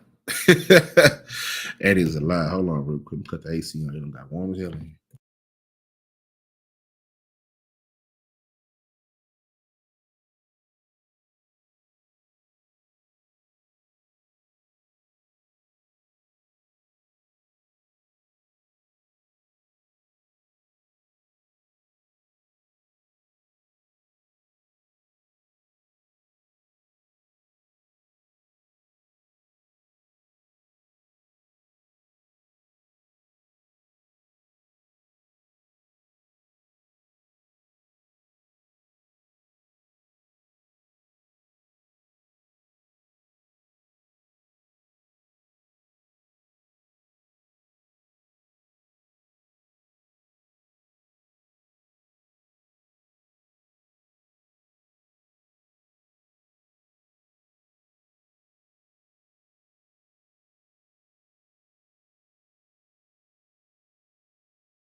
All right, we motherfucking back. My bad. I had to go cut the AC on. You know when you cooking, it start getting hot. You know what I'm saying? We've been cooking for the last hour and some change. You know what I'm saying? Started getting a little warm, but here we motherfucking go. The quiet revolution, boredom, silence, and slowness. In a culture that prizes speed, novelty, and noise, boredom has become taboo. Silence feels threatening, and slowness is mistaken for weakness. But in our relentless quest for stimulation, we've lost something that's very essential, right? The ability to just be. My dad used to always talk about just be. Like when you go somewhere, just don't try to do nothing. Just be. Just be. Just soak in the environment. Soak in. Observe. You know what I'm saying? Soak everything in. You know, just sit. You know, to sit with our own minds, to feel deeply, to process reality, without a soundtrack of a scroll. Right. Um, if being entertained to death is the disease, then boredom, silence, and slowness might be the cure. But it's not just any cure, it's radical, it's disruptive, it's revolutionary, right? Last year we sat and watched Kendrick Lamar and Drake. Kendrick Lamar is not known to really be on social media like that. But every time that little nigga dropped a motherfucking track, he set fire to the world, nigga. When he, I mean, me personally, when he dropped that 616 in LA, that's the one. That's the one I play more than Not Like Us and all that shit. That 616 was a nail in the coffin, but he didn't get on here and just be doing his shit. He don't be on here all day. Like he you know what I'm saying? It's documented that he goes months without any connection to, you know, he got people to be, you know, he has the luxury of people being around him to have connection to the world that therefore he doesn't have to. And that's dope to me. You know what I'm saying? Because he's able to focus on the art. And he's giving us nothing but art. You feel what I'm saying? So reclaiming boredom. Boredom is often fear avoided, medicated away. Boredom is not the enemy, it is the gateway to insight. Some of humanity's greatest ideas were born in the moments of boredom. A walk without earbuds, a shower without a podcast, a car ride without curated playlists. Miss City Bean said, "What is wrong with people want to go to the library and with their children? It's fun. I used to do it with my children when they were younger. I start a book club. Yeah. See, and see, that's something that I still instill. See, I'm a bookworm. You know, I don't read as much as I used to because I you know, I be doing a lot. I be audio booking, but I make time to read actual tangible books. You know what I'm saying? I got see that's a tangible book right there. I make time to read books. I got books on deck. You know what I'm saying? I think it's very important for us to keep reading tangible books because print is becoming a lost art form. I don't ever want to live in a world without print. They're already trying to phase out cursive, and that's fucked up. But I'm always keep me a good book, a good handy book. If I don't have a book, I'm gonna go to the library. You know what I'm saying? And get like I go to the library and just be chilling in the library. Y'all give me a little smoothie. They got little rooms now. We can go in that bitch and read. Ooh, I mean that bitch for a cool minute. Fuck around, take a nap, be in there snoring. Hey, sir. Oh, excuse me, bitch. I was on the second chapter. And now I'm here snoring. Yeah, it's time to go. Now I'm here snoring. But that's how comfortable I get in the library. I can find me a little room. I be going to the downtown library because they got the most shit in there. Get in that little room, secluded out to a little corner. Ooh, we go. But that's the importance of us doing this shit. You feel me?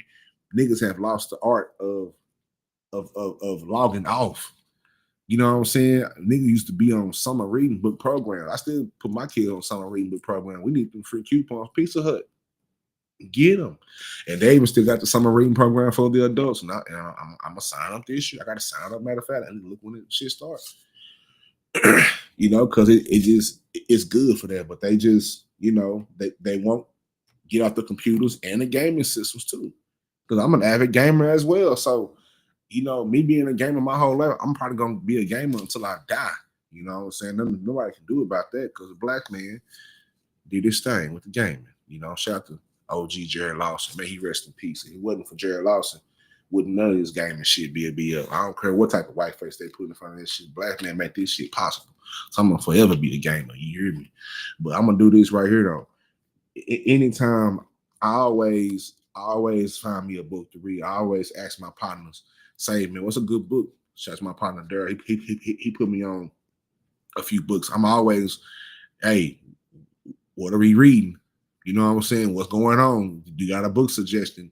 You feel me? Let me, and vice versa. I think that's important for us to do that. You know what I'm saying? Just ask your partner, say, man, what you read, man? So last book you read. You know what I'm saying? Last whatever. Just get into it. You know what I'm saying? I ain't. It don't matter whether you read a page a day, a page a week. Just read, man. Read a motherfucking book, man. But yeah, for sure. Miss City Bean said, I was trying to say games are not always good and all day. It's a distraction from real life interaction from outside parts. Yeah, true. Definitely not all day. I think too much of anything is bad. But I'm a gamer, so I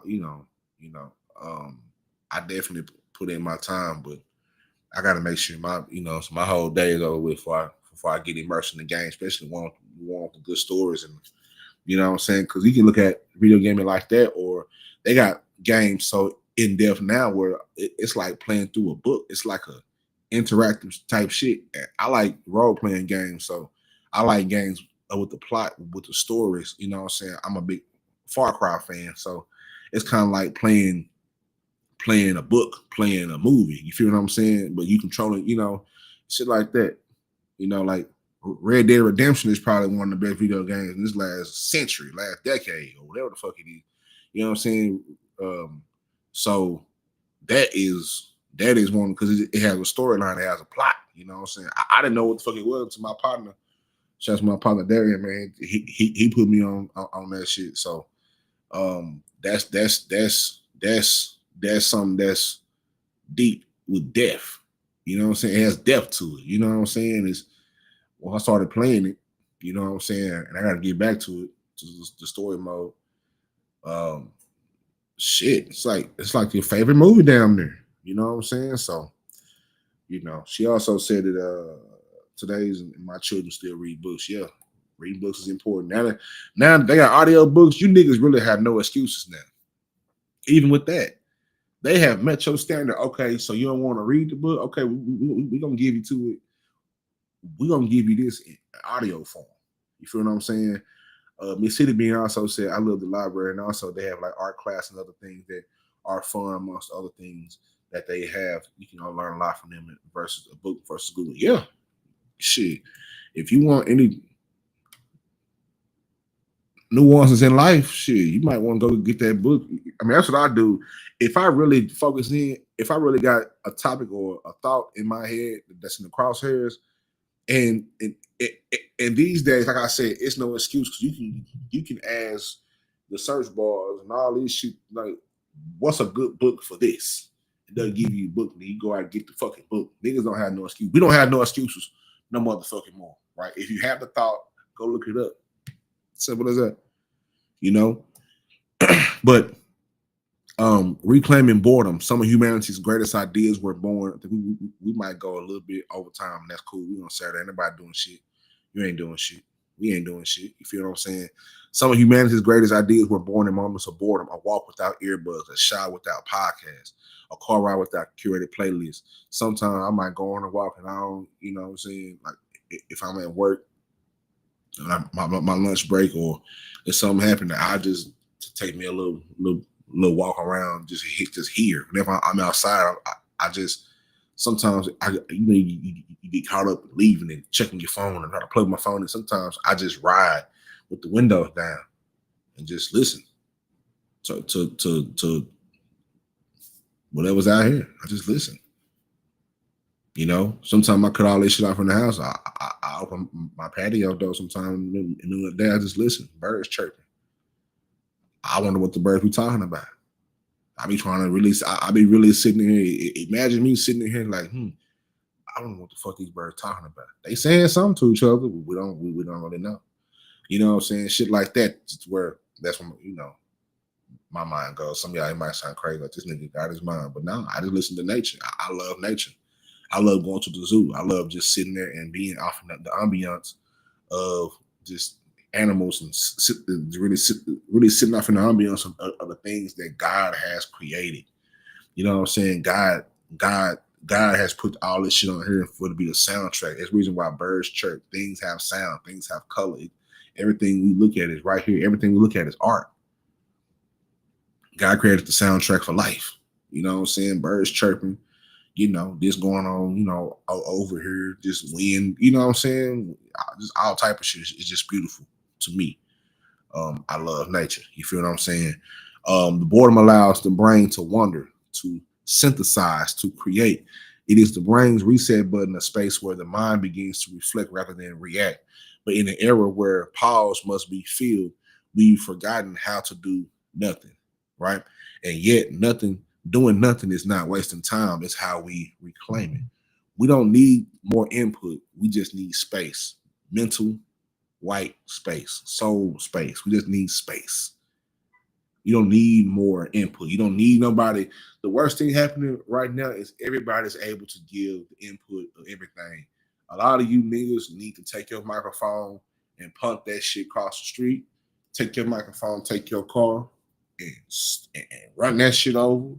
Take your computer, take your microphone, and put it in the toilet and give it a swirly. Because a lot of you niggas be not saying nothing when you get in front of this microphone, you get in front of this computer. You don't understand the privilege that it is to really say something on the microphone. People have died for the right to do this shit. And that's how serious it is for me.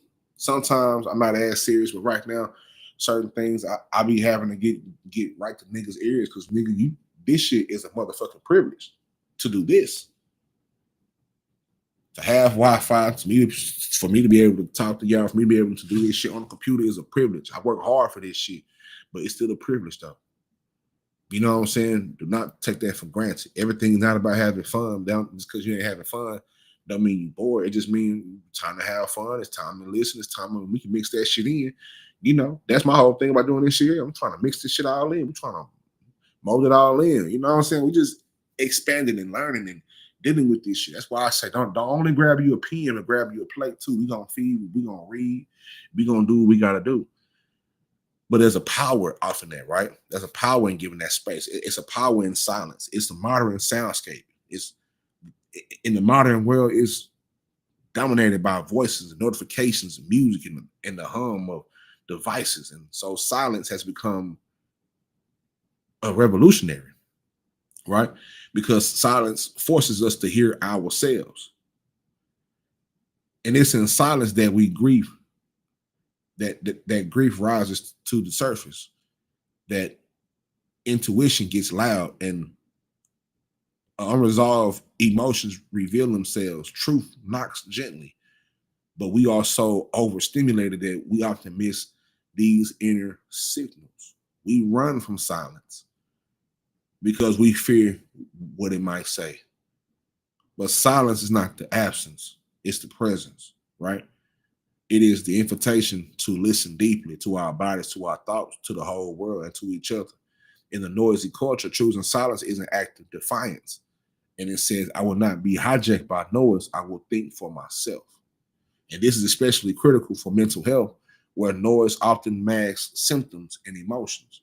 In silence, we are able to detect early signs of burnout, anxiety, depression, because we finally stopped long enough to notice what the fuck is going on. You feel me? We finally stopped to notice what the fuck is going on. Matter of fact, let's put that off in the notes too. While we here, son. While we going over time, goddamn it. I don't care. Shit, I'm in shooting form right now. Let's see. Boom. Like that. Put that. Let's put that. Exactly. Keep me. Not silencer, nigga. I'm trying to shoot nobody. Just silent. There you go. The city looks good.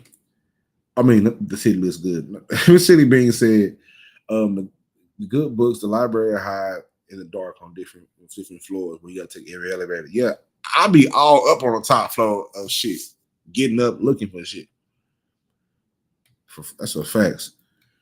That's me with birds for years. They've always came to a tree by any bedroom, by my bedroom every morning, and I move. And then the birds come to my new location. Yeah, like it's something about that I love. You know, my mother was one to. She loved birds and flowers, and nature was her thing. And and I picked that up. My brother Sean has also picked it up too. Our children picked it up too, where they just love nature. You feel what I'm saying? So yeah, that's dope to me. So here we are trying to close this out, right? Here we are trying to close this out. We finally got to the last slide, and I will release my people back into the goddamn, back into the world. You feel me? I appreciate everybody for being slide through this portal with me. You feel me? You know, this shit means a lot. So, anybody who wanted to watch this in the future, who watching this right now, you probably watching it on the replay. I appreciate you. You know, so here we are. Here we are at the conclusion, right? What are we really losing? To be entertained to death is to slowly trade meaning for stimulation, connection for convenience, and reality for performance. It is to it's to lose the capacity to imagine, to think, and to care. But there's still time. When I do these type of lives, this type of content, I will always present the problem, but I'm always give you a solution.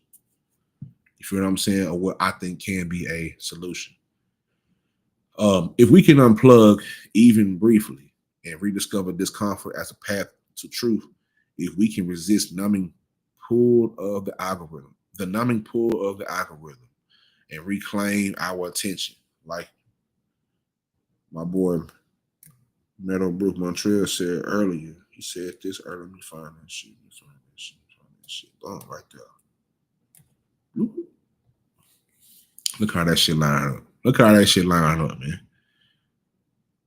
He said the algorithm pulls the videos you interact with. So just like you said right there, we can unplug even briefly and discover discomfort as a path to truth. If we can resist the numbing pull of the algorithm and reclaim our attention, our time, our minds, and then perhaps we won't die of entertainment after all. We might just wake up, which leads me to another Erykah Badu insert of the interview that you seen earlier, which I will get to after this. What if this was the end of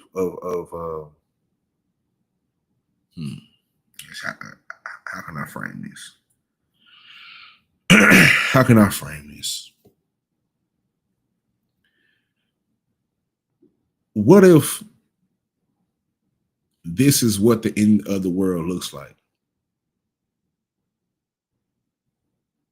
Not a fire, not a great fire or a great earthquake or a great flood, but distraction. Not a scream, but a scroll. Not a silence, but infinite noise.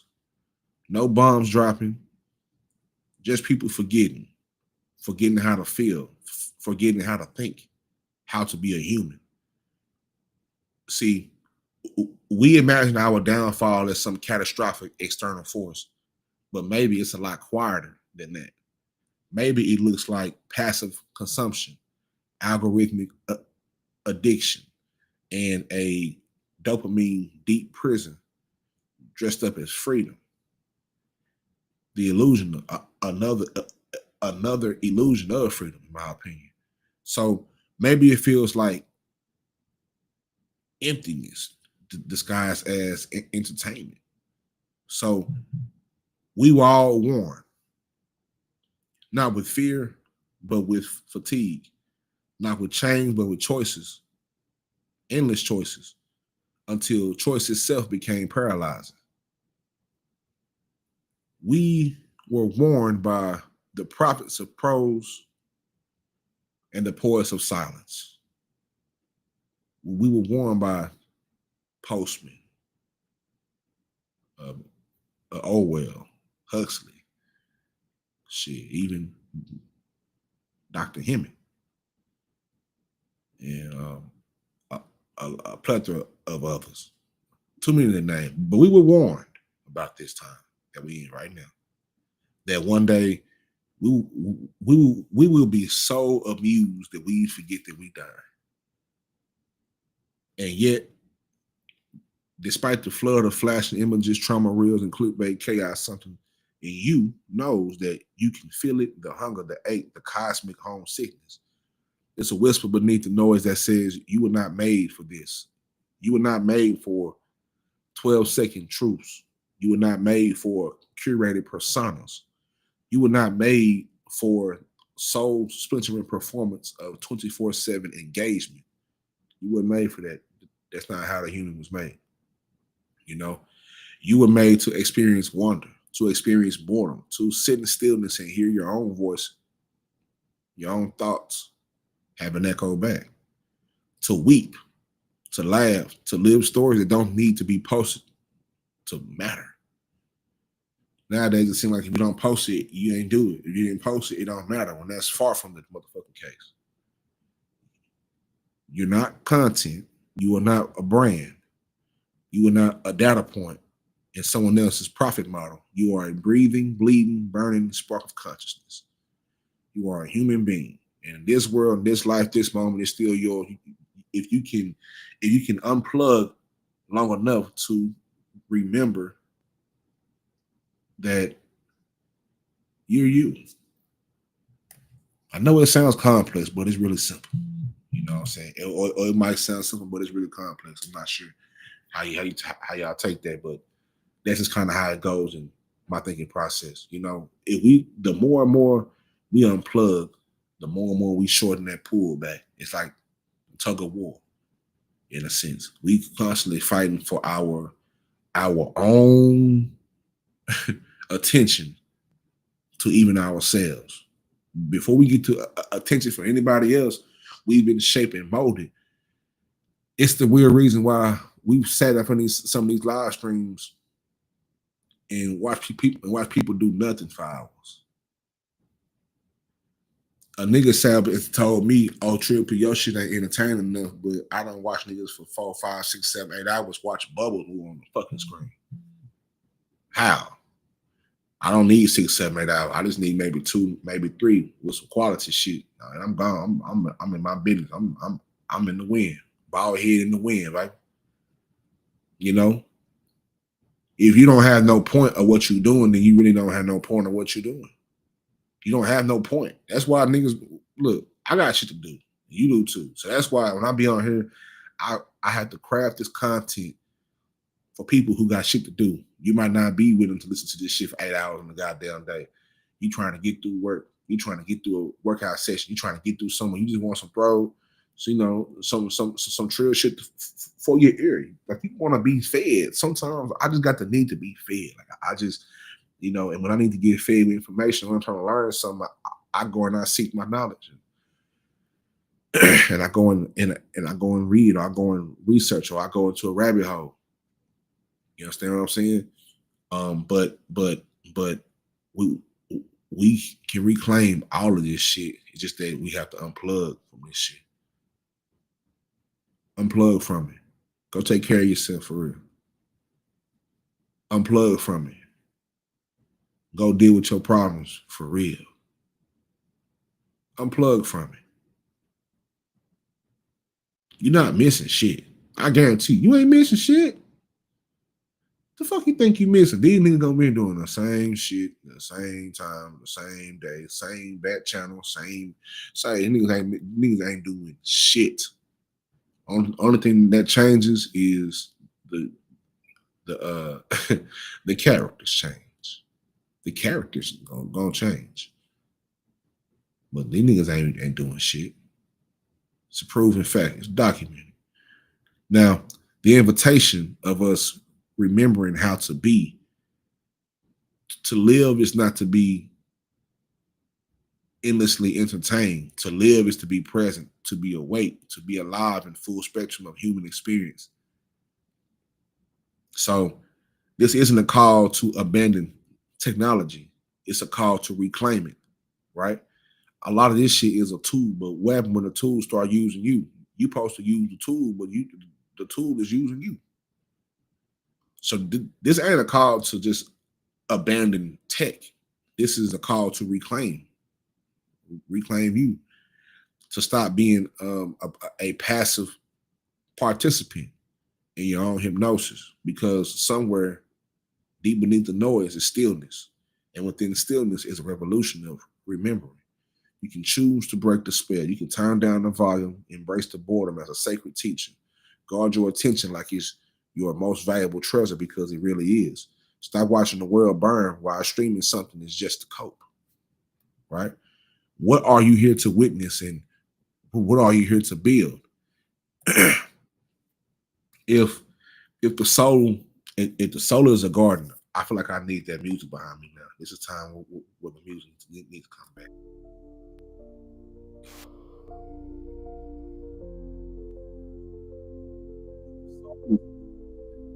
Then attention is water, right? What are you pouring in? Do you know what I'm saying? What are you pouring in?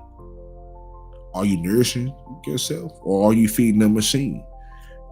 Every scroll, every binge, every hour lost to the void is a small surrender.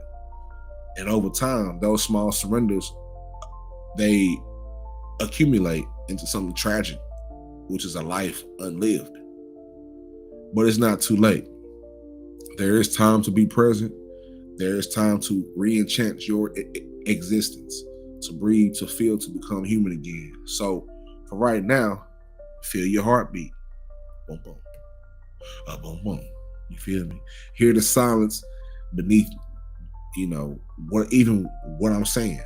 That's not emptiness. That's yourself waiting to be remembered. You are not here to be entertained to death. You are here to wake the fuck up. And if you do, if even a few of us do, maybe, just maybe, we'll remember what it means to be truly alive, what it really truly means to live. Like I said before, I'm gonna go to an article written by one of the greatest that ever did this shit on earth, Miss Erykah Badu, blah. Oblongata, goddamn. Let me do this real quick. Let me do that. Now, I'm gonna go back to the article of, hold on, let's see what Miss City Bean said. For sure. Love. Much love, Miss City Bean.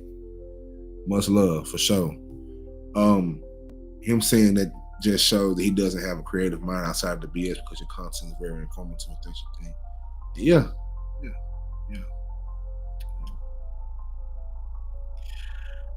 You'll be surprised how many people up over these years. Excuse me. Goddamn. You'd be surprised how many people over the years have had an opinion on what my content should be and how it should be done, and you need to do this, to do this, to do this, to do that. And I don't listen to the opinions of people that I respect as far as off in this game. Certain people don't have no business to even saying nothing to me about content, because they don't even do anything of what I do. That's just a fact. You know what I'm saying? Certain niggas ain't got no business trying to say, you should do it. Nah, nigga, you don't even step into this type of whatever. You don't even step over here like this. You ain't stepping like this over here. Anytime you get on live, it's a shit show. So what the fuck I gotta listen to you about? It's a shit show when I listen to you. It ain't never nothing serious. It ain't never nothing provocative. It ain't never nothing that's gonna help niggas go get on with their day and just move on. It's always some jokes. It's always whatever. And by all means, I love comedy. I love that laugh. I love to do a lot of shit. But when it's time to get down to the business, I'm gonna get down to the business every motherfucking time. Even for the balance, I have to create the other show that's on Wednesday. That's just strange news. That's my other hobby. But off in between that, that's just for the balance of shit. That's just for me personally. This shit right here is a service to the people. Every time we get on these microphones and this shit, this frequency reach wherever it's supposed to go, This is a service to the people. You on here, you might as well say something that means something, in my opinion. You feel what I'm saying? So this what I'm gonna do. I'm gonna go to this interview, and it is from the same place where I got the clip from. Go to the screen share. And this is good, and this is a good interview. It's probably one of my favorite Erykah Badu interviews. She has so many of them, and she really does her thing. So they talk about her style and fashion and all that, but this is what I'm on right here, right? How do we, as a culture, reclaim being woke, or do we need to address it by another name? You know, sometimes they take themes, like certain things can never stay the same because they always take it and once the fuck niggas get to it, they turn into some fuck shit. But at the true essence of being woke, right? Woke is what it is. Woke is one's ability to recognize patterns and things and apply them. That's what woke is about. It's about being conscious, being cognitive. No matter what people say it is the state of being. Remember what I just said a minute ago about just being able to just be, right? The state of being, right? Our original intention when uttering the words stay woke means don't get distracted, stay on course, don't be entertained to death, stay focused. And that's what has brought us here today. The title of this whole shit, Entertained to Death, How Distraction Has Become Our Daily Doom. It's right there in front of me. I like how that shit line up like that. It's divine. It is divine when that shit line up like that. Simple as that. I appreciate everybody that showed up. I appreciate everybody that throws a like. You feel what I'm saying? Like or share. Make sure you like this content, share this content. Whatever we can do to get this content out. You know, if you would like more, I have more for you. It's always here. I'm never lacking on content. The clip is loaded and it stay loaded. You even heard me load the clip while I was in this live right now. You heard me load the clip. Oh no, I got the idea right there. Let me put it down. That's how my mind works, you know. And I can only get there by unplugging myself. You know, I went through a fog of I couldn't. It was hard for me to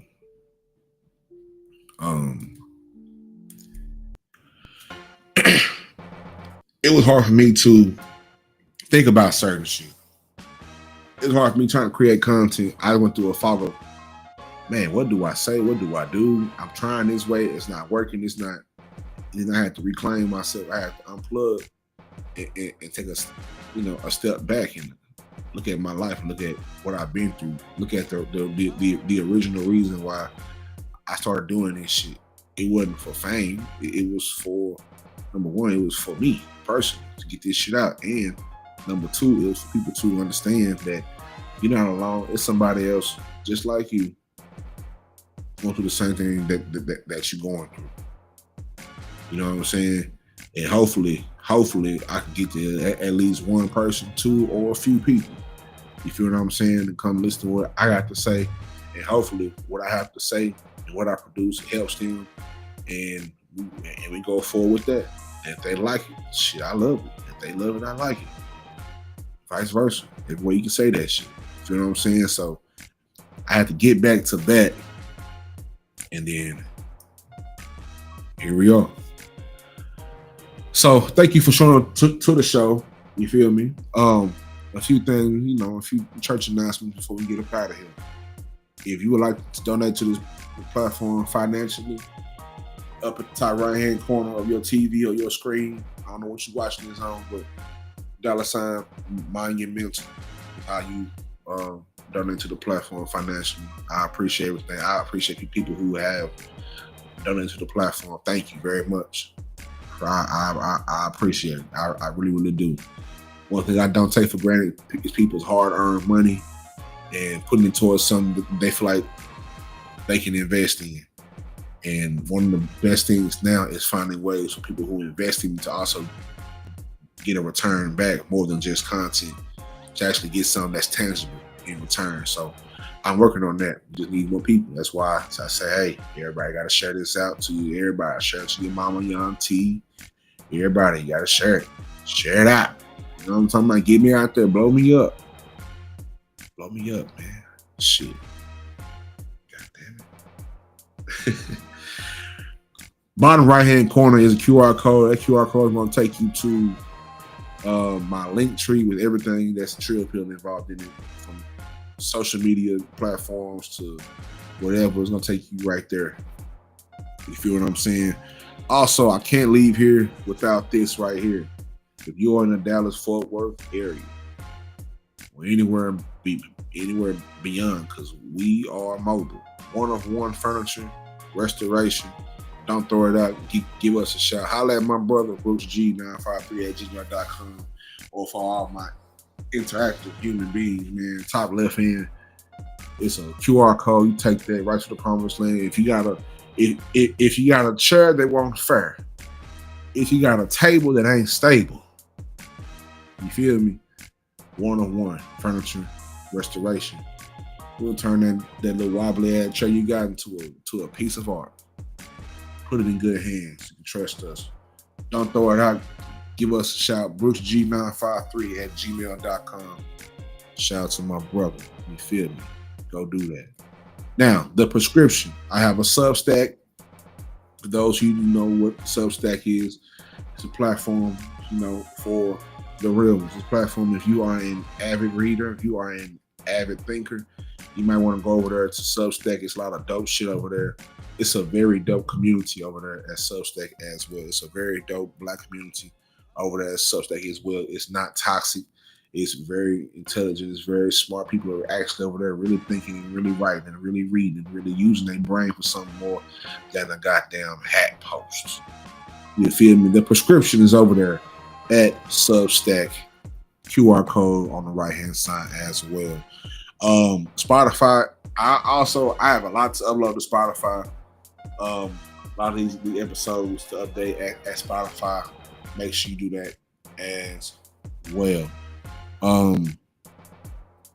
Also, we are heading towards the back half of the month of Mental Health Month, 2025 Mental Health Month, Mental Health Awareness Month. Turn awareness into action. Make sure you get active. You stepping on stigmas. You know what I'm saying? Let's not play around with this. Let's get to it. All right? Let's get to it. Let's really, really get to it. Thank you. I love y'all, man. And then other than that, man, shit, we out of here. I'm going to let you jive turkeys going back to doing what y'all was doing. You know what I'm saying? I'm going to go do what I'm going to do. I'm going to make me some lunch. You understand me? It is lunch time. I going to make me a sandwich. But I thank you for being here. Everybody that stopped through. Meadowbrook, Montreal stopped through. This City Bean stopped through. Clem stopped through. And whoever else stopped through. Shan 214 stopped through and bless my game. So I appreciate everybody being here that stopped through, man.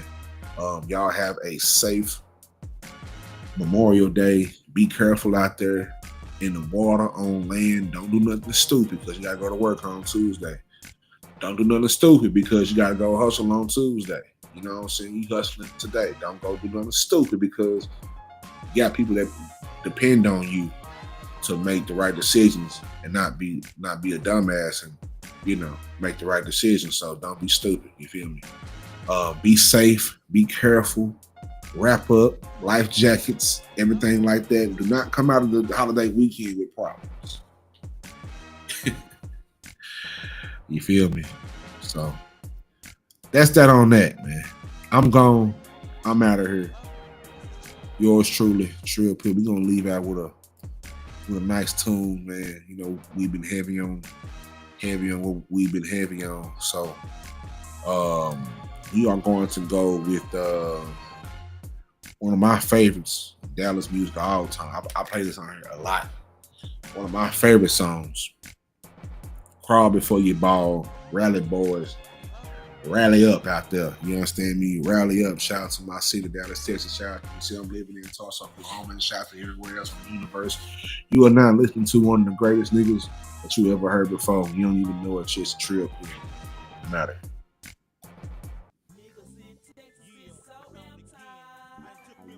That's the wrong song. That should go hard too. This is the right song. I'm out of here.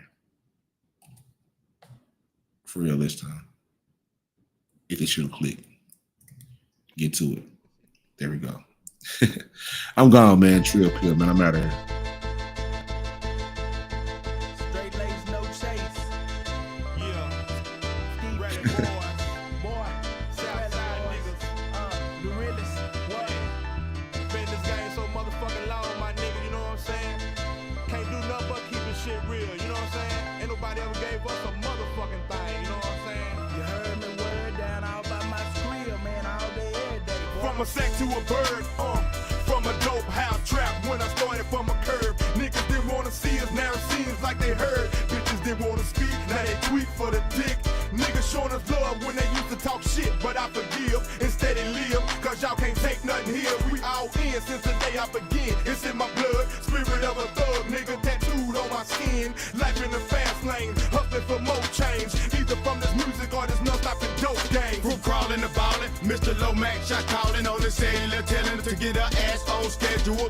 Make it this way with my dash and they dash. Don't forget my yak and hay sacks, cause we go way back like 8 tracks, pushing funk out of downtown. Now everybody southbound, coming down with your mouths wide now. CP got your body.